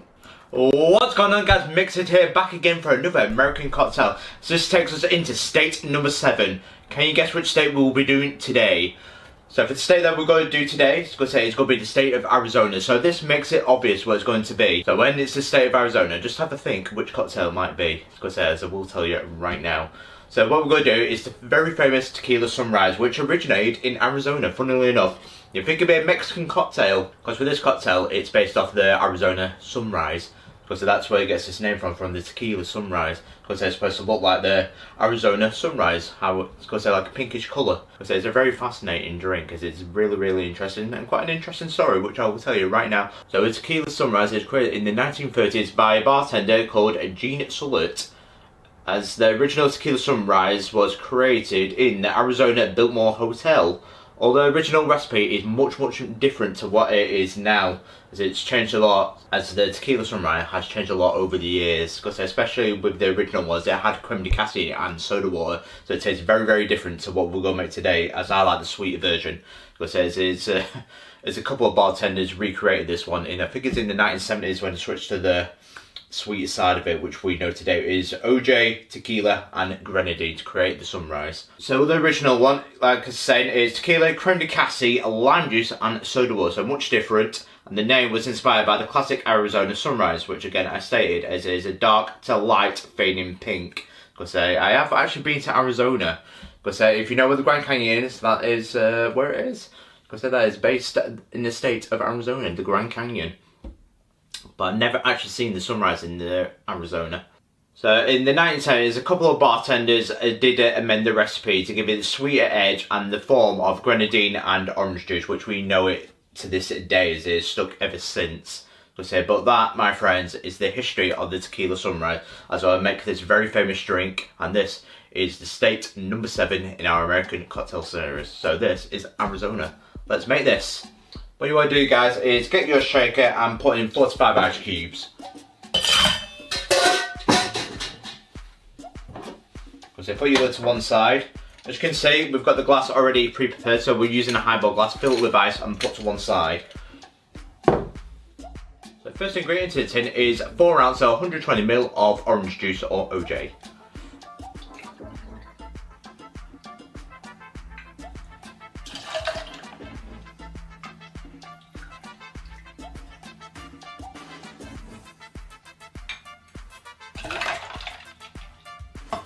Next, 60 ml or 2 ounces of white tequila or Blanco tequila, because we're using it in Yamador.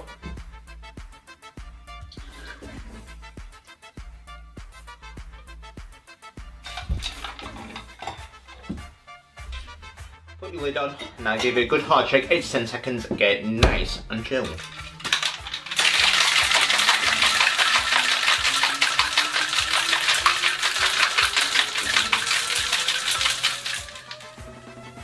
So get your highball glass and now carefully strain into it.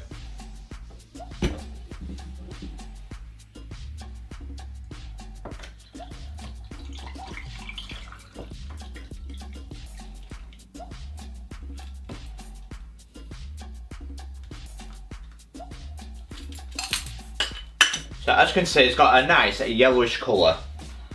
What we're going to do now is trickle the grenadine. So I like to do a special effect. You can put the grenadine in first if you wish, but I prefer my way of doing it. So when making a tequila sunrise, what I like to do is fill it up with probably about 15 ml of grenadine or half an ounce and put it into a cap.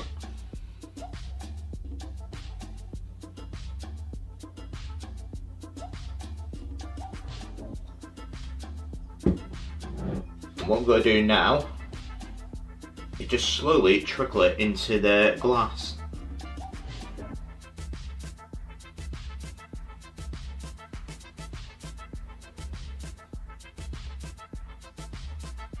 And as you can see, it creates that beautiful effect. We'll say like the tequila sunrise, that is the Arizona sunrise. We'll say the pinkish colour that slowly rises.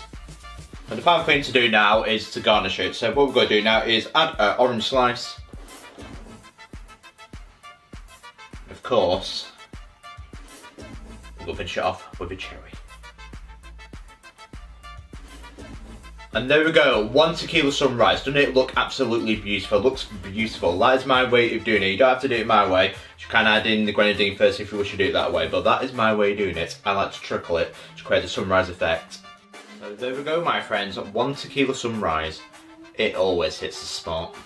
Because if you think of a perfect summer drink, this is it. Because for a summer cocktail as well, it's absolutely beautiful. I do recommend it, especially if you love tequila. So here you go, my friends. This is American cocktail number 7 in the series, the State of Arizona, the Tequila Sunrise. How does it taste?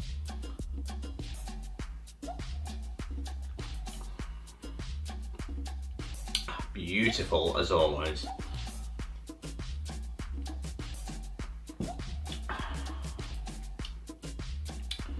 For me, it is the tequila cocktails, because anything that dictates a tequila cocktail, how to describe it as well, it will be tequila sunrise. Because if I wanted to get you onto tequila or give you an introduction to tequila based cocktails, I would start off with a tequila sunrise, because it's so sweet, but that's that bitterness of the tequila, and it's just beautiful with the spice. For me, this is banging. This is 10 out of 10. Absolutely love it, and probably my new favourite, because there's been some good cocktails so far in the series, but I think this just about edges it, because especially just in front of the Florida Rum Runner, as this is Arizona. But what do you guys think of it? Because do let me know in the comments below, which state should I do next for number 8? But this, my friends, has been the Tequila Sunrise. If you're new around here, don't forget to like and subscribe and mix it for more American cocktails like this, as I will continue my journey throughout the 50 states of America, and I will see you guys for state number 8. Cheers.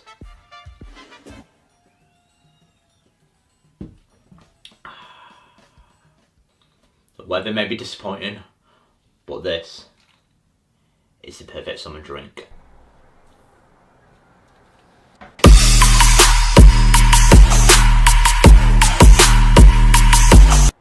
And a big thank you to Mixid for providing today's halftime entertainment. Do go and check him out. Links and details, they are in the description. Right, we're just ready and waiting for the second half of this game. Hopefully Manchester City can continue to build on their performance in the first half, get better, and look to finish this game strongly. It'll be a big bonus if we could grab the next goal as well. We've got a perfect timing, players back on the pitch ready and waiting for the second half. Wolves are going to get us underway. Attacking from left to right, with Manchester City attacking from right to left. Good stuff. And there we go. We do have kickoff ready for this second half. Big one. Boy Racer, thanks for tuning in. Much appreciated. I do like a tequila sunrise. Mixon's done a few of the US state cocktails. Maybe just pop a... he's not in the chat at the moment. I think he's having an early night. He's tired. So I don't think he'll be joining us today. So if you've got any recommendations, just go on his channel and just pop a comment or something asking, like, can you do this or do that? And give him some video ideas. Give him some inspiration. And I'm sure he'll see what he can do. Miles at work. Can't be seeing the tequila sunrise. It's Friday. Of course you can.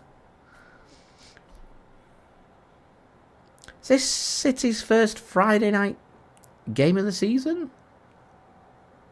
I think it is. I don't recall streaming on a Friday night at any point this season.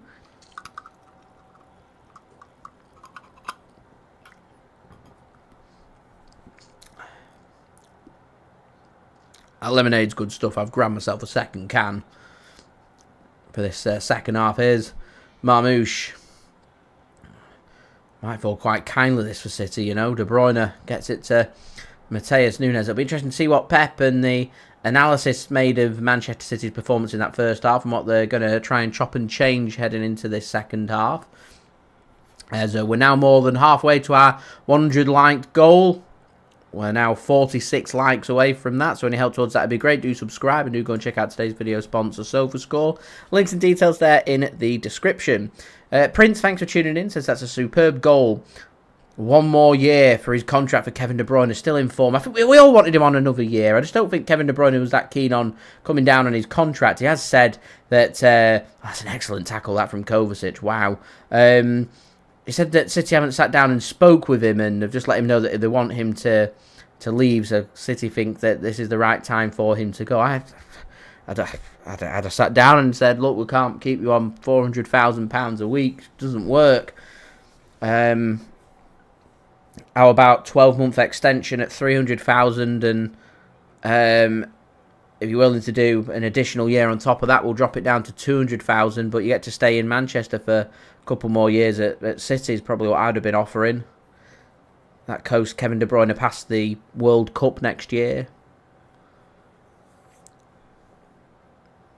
You know, he might have been happy with the flexibility, does an extra year, 300,000, still a whopping amount of money. But I'm not in charge. I definitely feel like Kevin De Bruyne still got something to offer. You saw from that goal, is De Bruyne involved again to Marmoush. Here's Bernardo to Doku. On the left wing, edge of the Wolves penalty area. Takes his man on.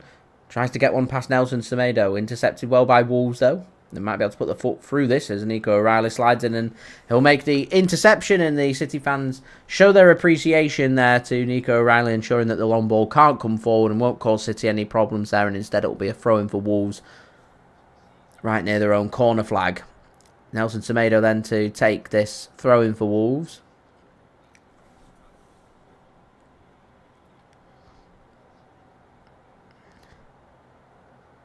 City just trying to put the squeeze on here, and Wolves go looking for the free kick. Referee says no free kick. Linesman agrees.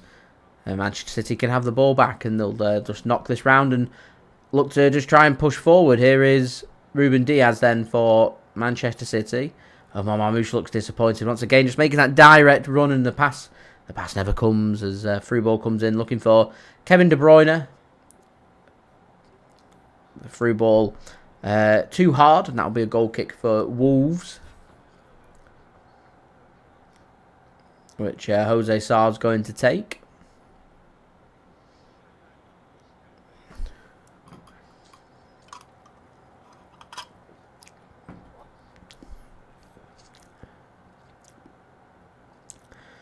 So sent long then by goalkeeper Sar. Oh, it's unchallenged. That's poor defending from City. They've done well there, Josko Gvardiol, to mop that one up. And the Wolves could still be in here, you know. Oh, that's excellent covering from Matheus Nunes. That'll be a throw-in for Wolves. Very alert there, Matheus Nunes, to the danger. Ederson came racing off his line to try and find the interception. Ederson was never going to get there, so thankfully Matheus Nunes can, and there's no problems. Adrian, yeah, I just have to give De Bruyne an extra year. I actually think Kevin De Bruyne's got a couple of years in the tank. Certainly if he's going to be a bit part player, he'd be an excellent role model to have around the first team squad for developing young players to learn from. In particular, if you're looking for a midfield transition, if you want new midfielders to come in, adapt to the Premier League and adapt to life at Manchester City, who better to learn from in midfield than having Kevin De Bruyne there? I think it's a mistake. They're on about him going to the USA. Chicago Fire showing a lot of interest. I'm sure it'll be a cracking signing if he ends up going anywhere in the MLS, but I just feel like he's got a year or two to offer at City and in the Premier League, to be honest. It's not going to be starting week in, week out, obviously, but certainly a player that would be worthwhile having around the squad for less wage as well. Yeah. Sadly, all good things have got to come to an end. I imagine it'll probably end with a Kevin De Bruyne statue. Ah, that's lovely from Marmoush. He does so well. Here's Matheus Nunes. Finds his pass to Bernardo Silva. Marmoush has stayed down. He's in a lot of pain there, Marmoush. Here's Nico O'Reilly now to Doku.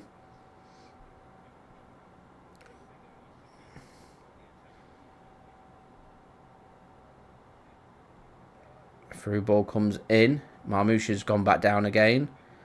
There's Bernardo Silva. City not keen on putting the ball out, and Bernardo Silva's dispossessed, and as he's dispossessed, the referee's going to stop the play. Marmoush is going to receive some treatment now. City had numerous opportunities to put the ball out. They chose not to and continued to play on. I think if I was a Wolves player, I'd be a bit frustrated with the referee as soon as Bernardo Silva's dispossessed there to blow the whistle and stop the play. A slight follow through on the back of the... Is it the back of his heel? There's a little coming together. I think his foot just maybe scrapes. It looks like a nasty one.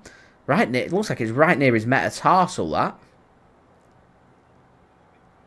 Now, I don't know how fit Erling Haaland is to... Is he fit to do... If Marmoush needs to come off here, is Haaland fit to do 40 minutes? I imagine it'll probably be Foden that comes on, you know. Rather than Erling Haaland. Yeah, Haaland's not warming up. He's having a laugh and a joke with Jack Grealish on the bench.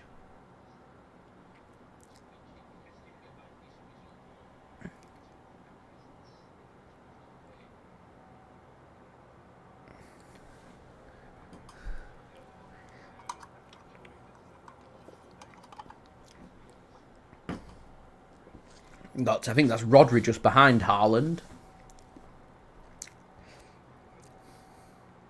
Looks like a man raring to go, Rodri. He's taking everything very seriously. He's everywhere, isn't he? He's dying to get back on that pitch. Right, they're giving Marmoush some magic spray, so we'll see if he can continue. Looks in a bit of pain. He's hobbling around.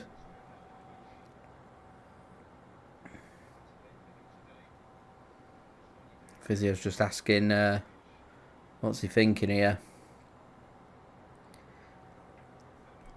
You see, I'm just thinking that we've got Haaland coming back very soon. Clearly not fit to do 40 minutes. They're going to chuck Marmoush back on. I can see Marmoush doing a couple more minutes and going back down again. I don't see the point in chucking Marmoush back onto the pitch, to be honest. Clearly in a heap of pain. I wouldn't take the risk. Last thing we need with Haaland coming back is Marmoush to pick up an injury. So Wolves exchanged a few passes before deciding to hoof the ball back to Manchester City. They were reluctant to do so because the referee stopped the play. You see, I don't think Wolves should have given the ball back there. I don't. I just think if it was the other way around, I don't think I'd be very happy if that was City giving the ball back there when the opposition's chosen not to put the ball out and a player to receive treatment. They've chosen to play on and then been dispossessed. Anyway, Marmoush seems to be moving a little smoother. Here's Nico O'Reilly. He's going to get dispossessed here. The game's been a bit flat first 10 minutes. Nothing really to report on. Here's Nelson Semedo. He's got some space to work with. Chooses to go backwards. Now a bit of space with Wolves to work with. Bernardo Silva gets his foot on that and Kovacic can't mop that one up, and Wolves work it now to Rayan Ait-Nouri on the left-hand side, and he manages to get a ball in, but blocked by Matheus Nunes, and that'll be a throw-in to Wolves. So Wolves just looking to try and get up ahead of steam here.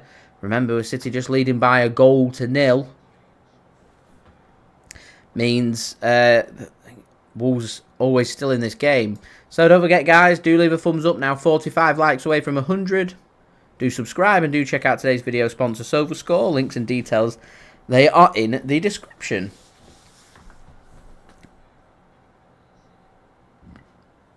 Here's Matheus Nunes then.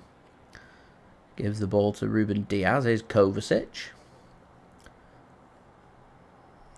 Nico O'Reilly now.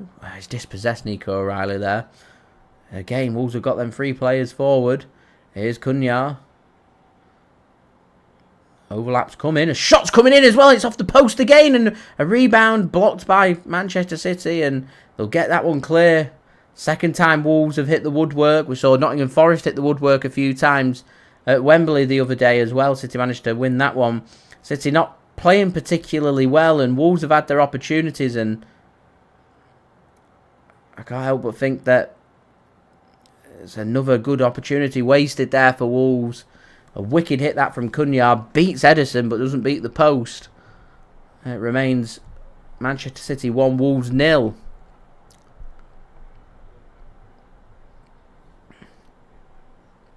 Adrian, you are very much correct. City can win this game. We're just 3 points behind Arsenal. Remember, Arsenal, I'm expecting them to rotate heavily this weekend in their game against Bournemouth. Got a Champions League match against PSG to think about. Premier Leagues have no interest. They've got that safety net for Champions League football. Yeah, they'll want a second place finish, but they've got that safety net that they can afford to make a full rotation against Bournemouth and drop points and still be ahead of everybody, ahead of the final 3 games of the season and assess from there. Right, thanks for tuning in. Says, get a little nervous here, yeah. As Manchester City are going to take that opportunity now to make their change, and Nico O'Reilly is going to be the player that makes way. We're going to see the return of Manuel Akanji to the Etihad Stadium properly this time, not just for a minute.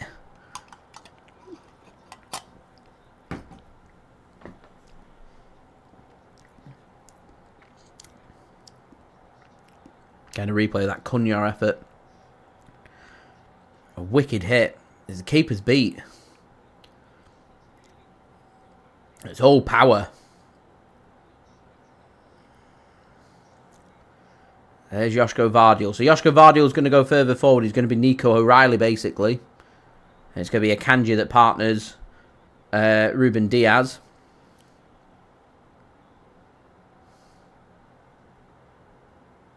It's nice to have an extra centre-back option. The ball comes in from Wolves. Cunha flicks his header on, and Wolves want a penalty. Referee says no penalty. Wolves felt, I'm not sure who it was, felt that they'd been pulled to the ground there by Josko Gvardiol. In the end, Manchester City are going to come forward. Here is Jeremy Doku. Here's Kovacic now to Bernardo Silva. Doku back to Kovacic. Here's Josko Gvardiol now, back to Mateo Kovacic. Here's Bernardo. So you just got to be careful. Wolves are getting into some good positions and doing some good stuff. Got to be careful. Erling Haaland out warming up, gets a round of applause from the Etihad. I think City will be keen to get some minutes from Haaland today. He's just not fit enough to do 40 that Marmoush could have come off before. As Kovacic slips, referee plays an advantage to Wolves as there was a follow-through on that slip. Wolves do ever so well. They're full of confidence. Wolves are playing some real good stuff. They play like this for a full season, they'd be having a season just as good as what Nottingham Forest have had this season. Not been scared to attack, not been scared to come forward. They're talking about some of their players leaving in the summer, but they're just building something special here under new management. Vitor Pereira doing a very good job there as Doku goes driving in. Well intercepted by Wolves, and Jose Sarr will pick that ball up as we hit the hour mark here at the Etihad. So don't forget, leave a thumbs up now, 42 likes away from 100. Do subscribe and do go and check out today's video sponsor SofaScore. Links and details there in the description. Here is Jose Sarr then. I think Man City are more than happy for Wolves to play this game at a slower pace. City aren't busting a gut. I think maybe Man City are just going to be patient once more with Wolves. Danger is Wolves have had a couple of opportunities while City have been waiting for theirs, and the opportunities aren't really knocking on the door for Manchester City right now. Although City have managed to win the ball high up here. Here is Jeremy Doku now to Kevin De Bruyne. De Bruyne's got the run of Bernardo Silva. He's going to get the overlap back from Kevin De Bruyne, and it's a good sliding interception from Wolves, and they're going to come forward with the ball once more. Right, yeah, I think I agree with that. I mean, there's ageing legs in Man City's midfield, so they're allowed 5 subs. I'd be tempted to utilise that against a team that likes to do a lot of running like Wolves do. I think that would be of great benefit. They remind me a lot of Bournemouth, knock the ball around, like to get forward, like to attack. Got players who are excellent with the pressing game, good with the passing. Just an all-round, just real good team. So you've got to be real wary of that.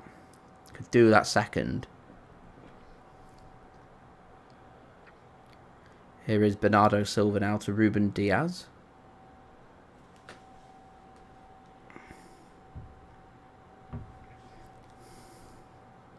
Here's Manuel Akanji then to Josko Gvardiol.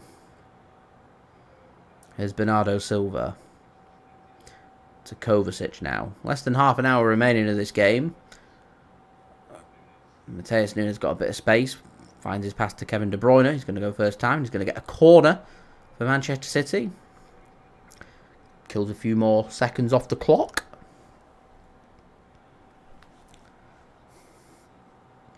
It's like City are going through the motions here, and this is a period of the game that I'd like to see City apply a bit of some urgency to wrap this game up.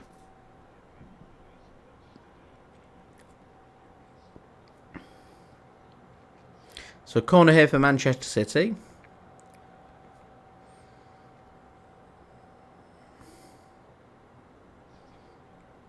Whipped in.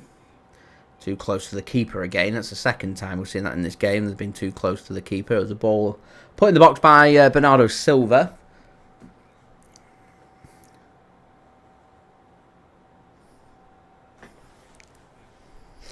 Right. I've not got any plans. I'm going to keep an eye on the cup final. If I'm able to get to any of the games, I will.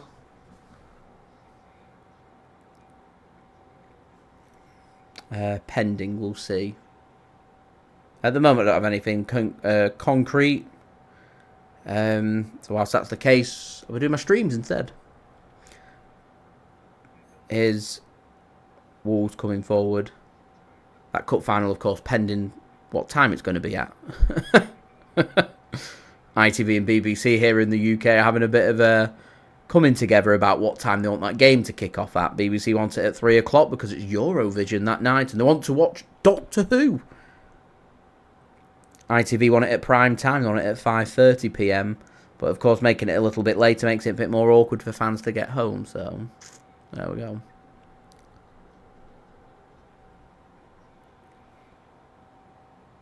I've not had a chance to do my vlogs, to be fair.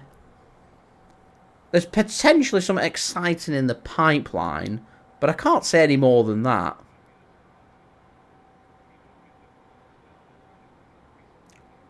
Because otherwise I'd like to do more vlogs. So, I don't know. Don't know what the future holds.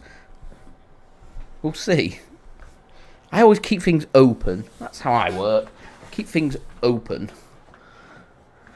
In the meantime, we've got another corner to defend.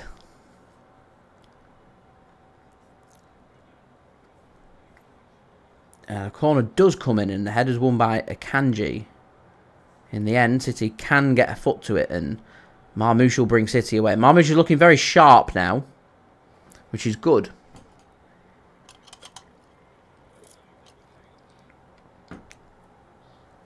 So Wolves going to take this opportunity now to make a couple of changes.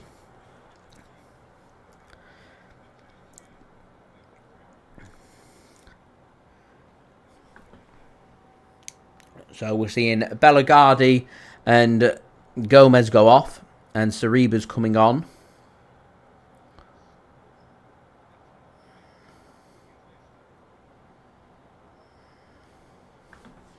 I missed who the other change was. So rapid.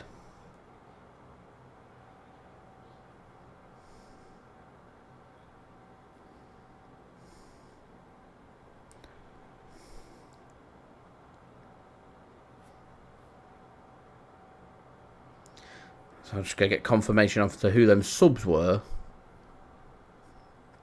Don't really get why Sky Sports were so quick in getting that on.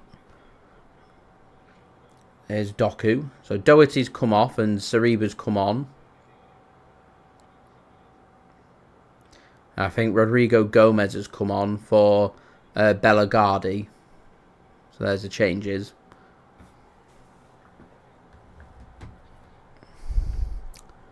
Here is Manuel Akanji to Jeremy Doku.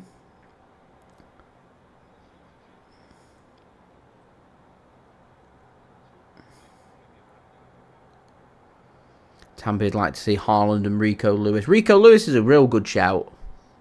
Really good shout. Adrian says, hoping Akanji replacing O'Reilly is not going to upset the balance of the defence. If something's not broken...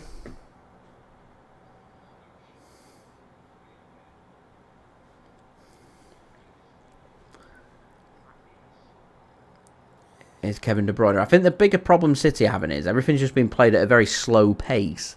There's no real urgency for City to score a second. And that's a mistake, because Wolves have shown time and time again coming forward that they've got quality that can cause City problems. There's Bernardo Silva.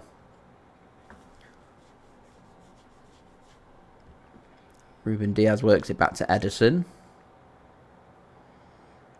Here's Gundogan. Good play that from Ederson. And here's Josko Gvardiol. Jeremy Doku points where he wants it. He gets it. Takes his man on. Cuts inside. Here's De Bruyne. He's not got the extra pass. He's waiting for the cavalry. Here's Bernardo now to Omar Marmoush. Marmoush! Can't get it right over the top of the crossbar. It was an opportunity that for City.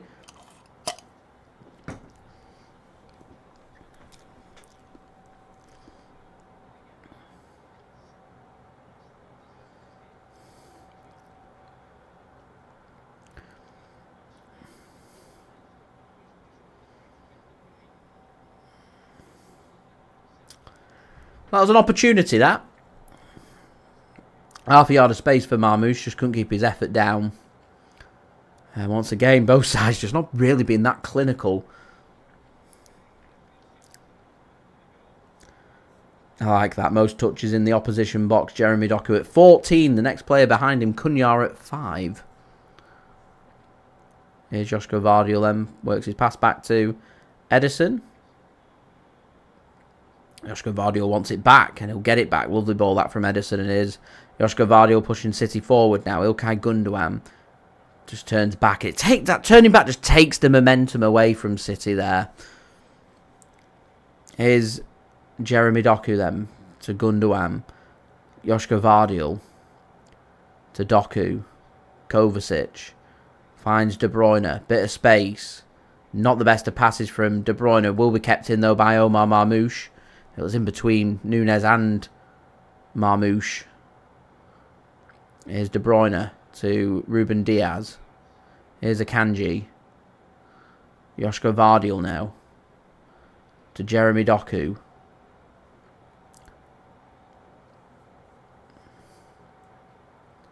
Manuel Akanji is just going to work this one to Matheus Nunes on the right. He's got a chance here to put a ball into the box. Opts not to. Gives the ball to KDB instead. Here's Bernardo Silva into the penalty area.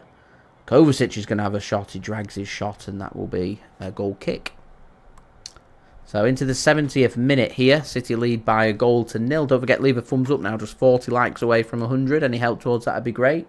Do subscribe and do go and check out today's video sponsor, SofaScore. Links and details, they are in the description. So we're into the final 20 minutes of the game. Pensive, because this is a must-win game for Manchester City. Margins are very fine. Can't afford to be dropping points. Wolves very much in this game and interested.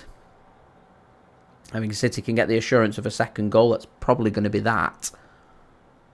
Man City are notorious at parts this season of falling asleep and being lackadaisical, switching off, tired, whatever you want to call it, in the final, 15, 20 minutes of game. So can't afford for that to be the case as Doku wins Man City a free kick just inside the Wolves half.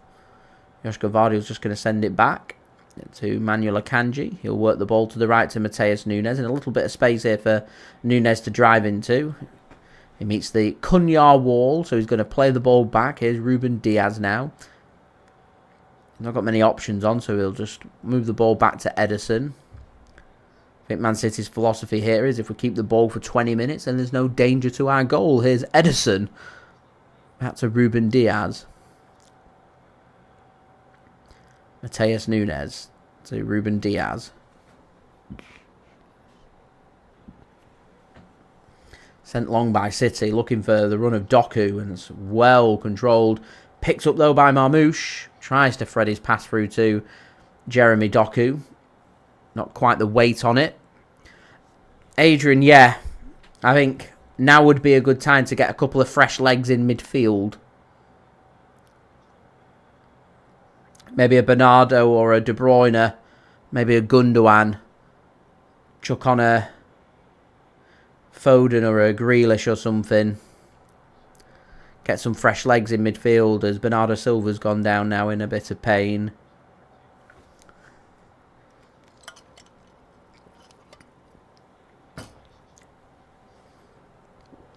There's a scrape down on Bernardo Silva's shin there. Nasty one from Ait-Nouri.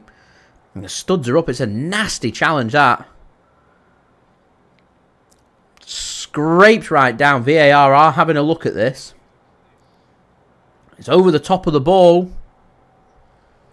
And I think Rayan Ait-Nouri might be in a bit of bother here. There's no malice in what he's doing. He's just trying to get control of the ball. And Bernardo Silva just tries to make the interception. And the studs are up. So it goes over the top onto Bernardo Silva. And it's the flick at the end. It stamps down and then it flicks. Ugh. It's a nasty one, that. VAR are still having a look at this one, so we'll see if the referee gets asked to go over to the monitor or not. They say no red card. I'm not even sure he's been booked for that, you know. So VAR have said it's not a red card. It's a nasty challenge. I think he's a bit lucky there. I'm not aware that he's even gone into the book.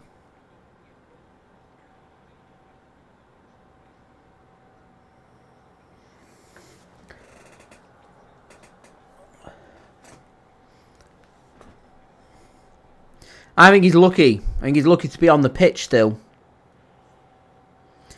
You roll your boot over the top of the football and onto the player's leg and then leave it lingering in flicks. It's a nasty, nasty challenge.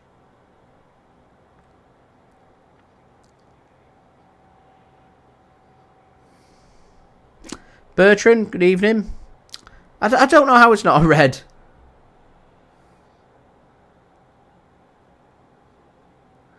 They used terminology such as dangerous. That for me was dangerous. That could have seriously hurt Bernardo Silva. It hurt him. It could have seriously hurt him. There's a dangerous tackle from Rayan Ait-Nouri. As I said, I don't think there was malice in it. I don't think he was meaning to hurt Bernardo Silva. I don't think he's done it on purpose. But it's a nasty, nasty challenge. And he's a lucky boy to be on the pitch. I'm amazed the referee's not... He's given a free kick for it. I'm amazed he's not booked him for it at the very least.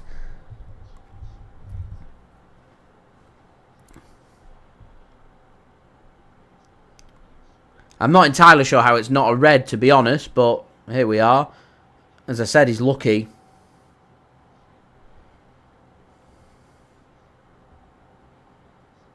City now just starting to put a bit of a press onto Wolves, trying to force that mistake. Maybe that challenge has riled Manchester City up. As we're into the final 15 now. And Wolves still getting players forward. And City having to get everybody back. There's still plenty of space for the Wolves players to deal with here.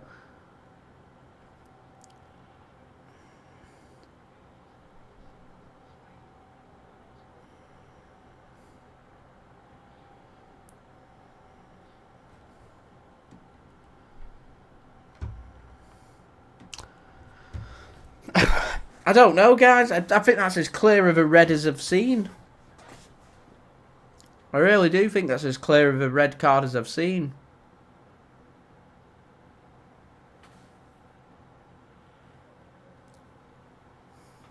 I remember that with Heung-min Son. He was crying, wasn't he? And actually, there's no... He doesn't mean to scrape down. He doesn't mean to flick. It's just, it's a nasty challenge. As I said, you put your foot up with the studs up and you make the contact. You run that risk. When you run that risk, you've got to be prepared for the consequences. And the consequences are it's a reckless, dangerous challenge which warrants a red card because it can seriously hurt a player. And it's, for me, as clear as a red card as you'd see. It was a dangerous challenge.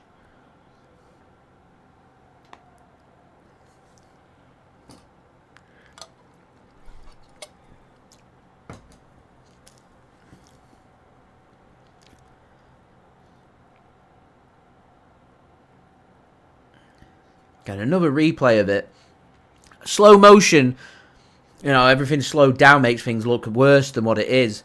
It's over the top of the ball and then it just drags his foot down.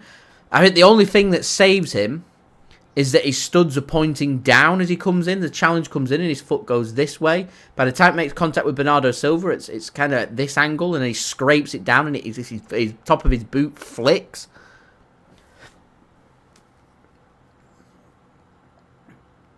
If it was more of a, rather than coming in and going in at this angle, and it was more maybe towards the, what you look at your 90-degree angle, or up, pointing up, it gets deemed dangerous. So maybe the ruling that his foot's coming down, he's just overran it maybe.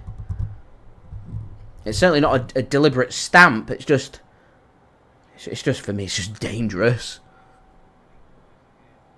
Studs are raised onto the player's shin. It drags and flicks. It can seriously endanger a player.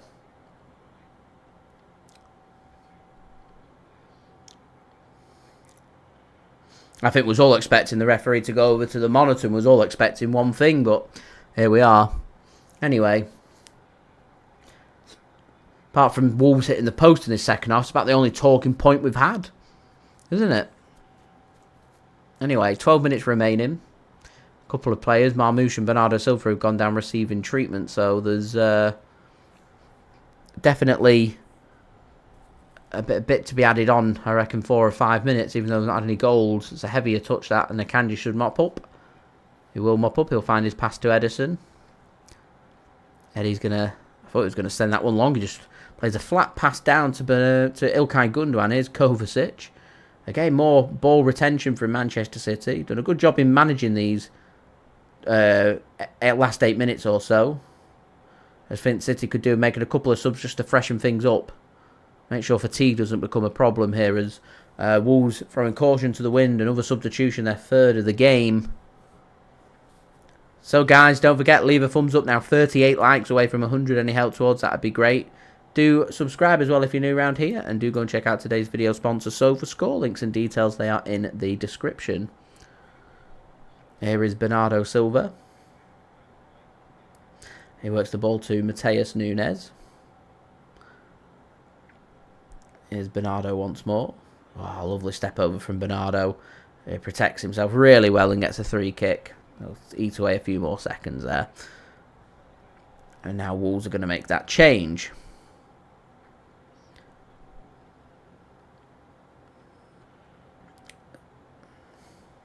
So it's going to be Andre that comes off. And Gonzalo Guedes is going to come on for Wolves.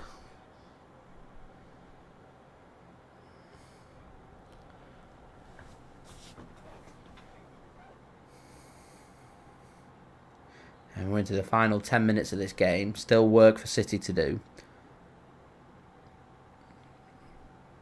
I want to try and keep our clean sheet.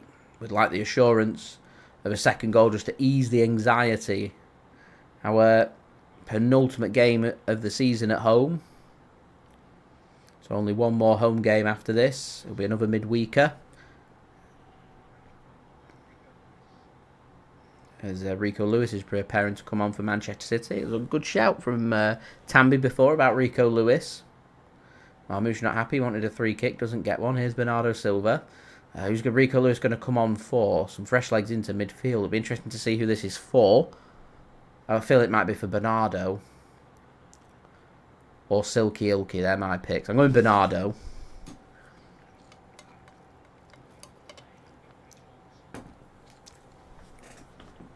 Marmoush has done very well, though, to see this game. He looked like he were injured before. Here's Matheus Nunes. To Ruben Dias. Oh, that's lovely from De Bruyne, lovely from Bernardo. Here's Matheus Nunes. Adrian certainly should that fresh energy. A clean sheet would be good. In a game that we've not played particularly well in, Wolves have had their opportunities. They've not been clinical. City have had that opportunity and scored. and done what they needed to do. And that's very much been Man City in the second half of the season. City doing what they need to do and no more. It's not pretty stuff. It's not scintillating stuff. It's just, you need to win this game, so we win this game. Dan says, I knew Wolves were playing well, but this is a harder game than what I was expecting. I predicted City to win by more than just one goal at this point. Very true. A team that's in form, you know, they're beating teams around them. They're playing some good stuff. They're full of confidence. They've not got much to play for. You'd expect it to be a formality for Man City that if they can turn up and play to the best of their abilities, then they win this game, and they win this game comfortably at home as well. I just think we're at that point now in the season where teams aren't really that bothered about performances. It's just about results and getting things done, as City are going to make their second, third and fourth change. We're going to see Rico Lewis, Phil Foden and James McAtee all come on. So Omar Marmoush is going to come off.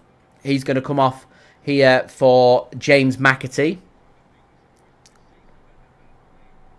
So some fresh legs here for Manchester City. Kevin De Bruyne is also going to come off. The goal scorer of today's game. A good, cool finish from Kevin De Bruyne. Good combination of the two Belgium internationals, Doku and Kevin De Bruyne, to score the goal.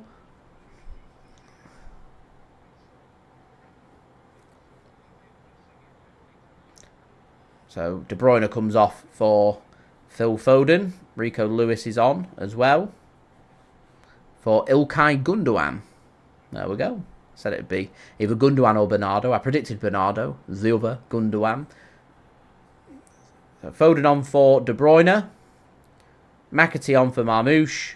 Rico Lewis is on as well. Lovely that from Bernardo Silva for Ilkay Gundogan. Here is Bernardo Silva then to Doku. He's got Foden ahead of him. Lewis ahead of him. McAtee ahead of him. What can Doku do? Well defended from Wolves. Wolves have played a good game. I'll make sure I give a special mention in my match review about how well Wolves have played. And if they can keep hold of a lot of their players and add a bit of quality in the summer under new management, could be a team that potentially breaks that top half of the Premier League and could be a team just to maybe watch for next season. They play some good football, not scared to attack. I think it's important that the biggest and best players that they've got, they do everything they can to try and keep hold of them. And if they are to lose players like Cunha, for example, who looks like he might be set for a move to Manchester United, then it's important that they replace him with absolute quality to try and maintain them standards. What's the point in finishing strong to the season to then be dismantled at the end of it? Adrian makes a good point, says each place worth over £3 million to the team. So from a business point of view, it makes sense. The teams have got everything to play for. I'm more thinking about the players' motivations.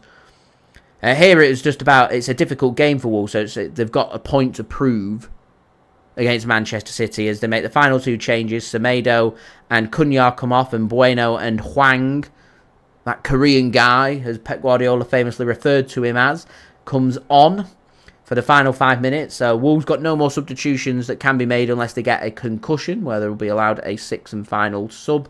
Manchester City made 4 of the 5 changes, allowed to make 1 more. And I am wondering, we're at this point in the game now where I wonder if Man City might be tempted just to chuck Erling Haaland on for a couple of minutes, get a nice reception from the City faithful, and see if he can make something happen in his final couple of minutes.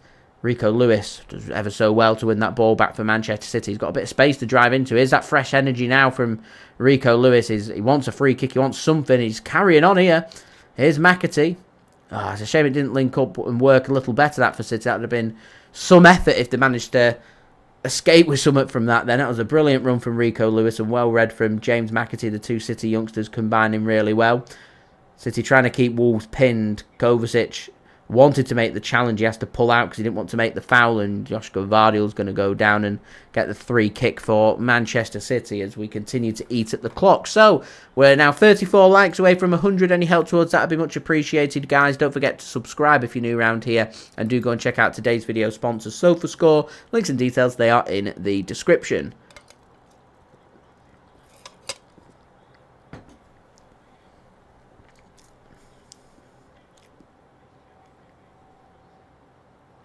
Here's James McAtee then to Bernardo Silva, Marmoush.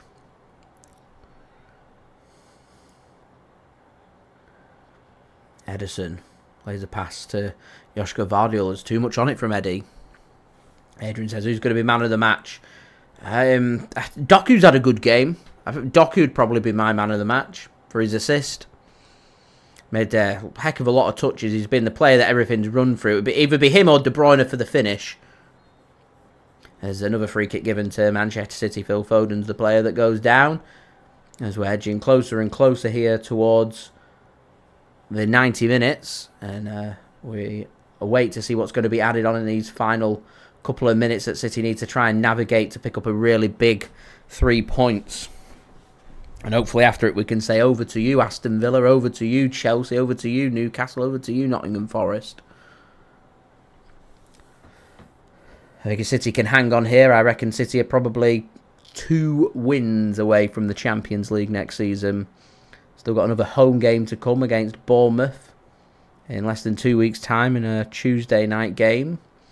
Got an away match against already relegated Southampton next weekend. Got a final game of the season against Fulham. Might be competing for a potential European spot still. Maybe. Here's a bit of space for Wolves to deal with. Cleared by Manchester City. Rico Lewis can't get control of the ball, so Wolves are going to get the ball back once more, and I suspect they're going to try and chuck the kitchen sink here at Manchester City. See if they can grab a last-minute equaliser. We're at the point in the game where, you know, you scored 1 goal. We can't really afford any margin for error. Long ball forward from Wolves doesn't connect, and that'll be a throw-in for Manchester City, which City can just take their time with. As Rayan Ait-Nouri couldn't keep the ball in. Lucky to still be on the pitch. Thought it should have been sent off before. As James McAtee looks to try and get the ball back here for Manchester City. Wolves in the end surround him out, and that will be cleared. We scored that last-minute John Stones winner. And Wolves, I'm sure, will have that in their brains, thinking about wanting to try and cause City some problems. As once more, City got to try and get some players back. As Wolves committing players forward, as you'd expect. 1-0 down in the 89th minute. They've got nothing to lose, chucking players forward as their long ball forward, not the best. And that will go out of play for a goal kick to Manchester City. And that will lead to a couple of minutes off the clock, and a bit of frustration now setting in for Gomes for Wolverhampton Wanderers. So into the final 30 seconds before we go into the added time. Kevin De Bruyne awarded the Sky Sports Man of the Match. I'm giving mine to Doku. See why they've gone with Kevin De Bruyne. Scored the all-important only goal.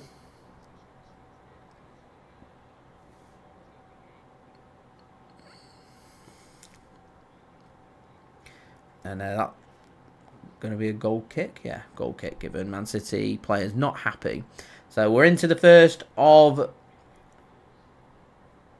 what do we reckon? I'm going 5 minutes. Weren't far away. 5 minutes then added on. 5 minutes for Man City to navigate here.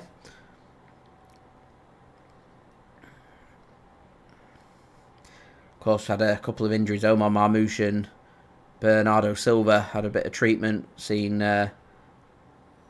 9 substitutions in the second half, so 5 minutes added on. Wolves just knocking it round at the back. No real urgency. Eventually they choose to send the ball upfield. Back still turned to goal. They're going backwards. They need to go forwards, and Rico Lewis is going to commit a foul there, and that's going to be a free kick for Wolves. So that's 1 minute of the 5 ticked away. There's no time left for there to be anything else in this game. So it's very much a case here for Manchester City to try and see this win out. We concede and we're dropping points today. So how are the nerves? It's got to be full concentration. Wolves are going to send the ball deep into the Manchester City half.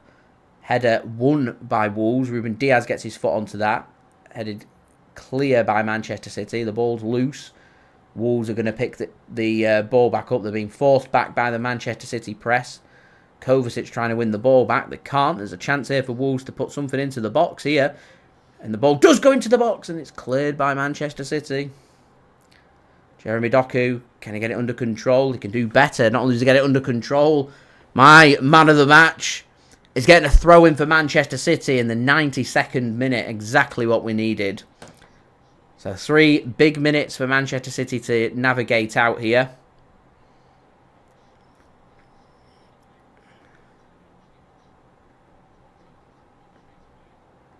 This would be, was it 5 wins in a row for Manchester City if they can do it.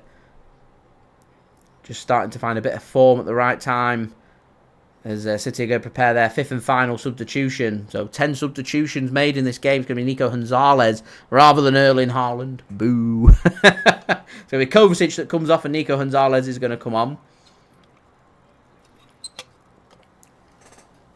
Very much a like-for-like sub.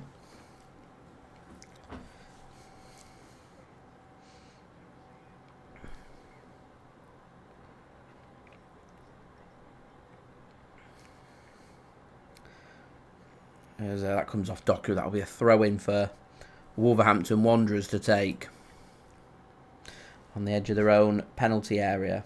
Jose Sarr's going to send this one long.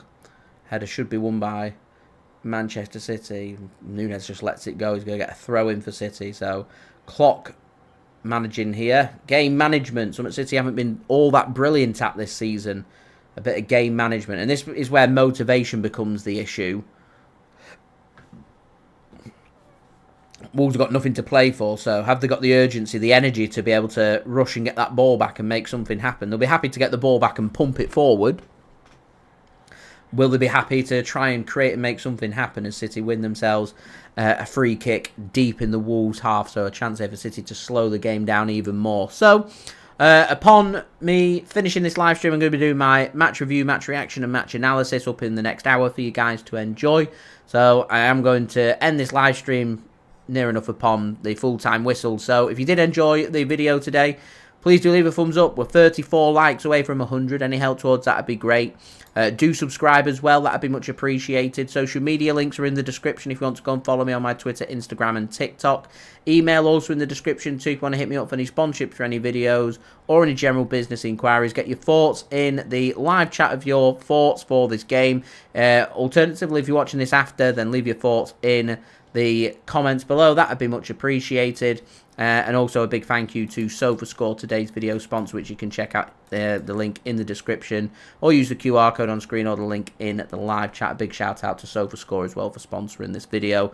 SofaScore will keep you up to date with all the latest football scores, the latest team news like they have in today's live stream, the latest statistics like they have at half time, and all your good footballing needs, not just limited to football. It's got you guys covered with all the sports that you love to follow, all in one place, all in one app. It's a free app to download, very highly rated, and anyone that does check out SofaScore using my links does help to support the future content created here on my channel. So 95 minutes is up. Wolves have got one last chance. Akanji manages to get his foot onto that, and Wolves are going to have a corner. We're going to go back to what I said before.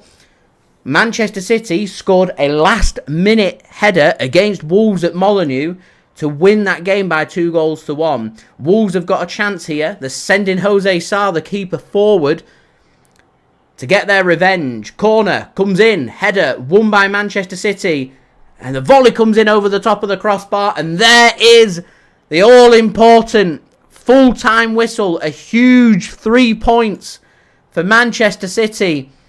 And breathe. And breathe. We've got 4 more massive cup finals to come. 3 in the Premier League next weekend against Southampton away. We'll have another live watch-along for you guys to enjoy. So do stay tuned and stick around for that one. And I'll have my match review, match reaction and match analysis up in the next hour or so for you guys to enjoy. Seamus, thanks for tuning in. Adam, thanks for tuning in. Andrew, thanks for tuning in. Everybody, thank you for tuning in, interacting with me today, leaving a thumbs up on the stream, letting me know your thoughts in the chat, voting on the poll, and so much more. Brilliant live watch along, guys. Much appreciated. Hope you have a fantastic rest of your Friday evening. Stay tuned for my match reaction later. I had a transfer update out earlier on today. If you want to go and check that out, that would be much appreciated. If you wanted more JSGC content to check out. And yeah, I will see you all again real soon for the next one. Have a great weekend, everybody. And pressure now firmly applied to Aston Villa to Chelsea, to Nottingham Forest, to Newcastle. We'll see how they get on this weekend. Finally, this video was sponsored and brought to you by SofaScore. Do go and check them out. I'll roll my promo video one more time and we'll end the stream there.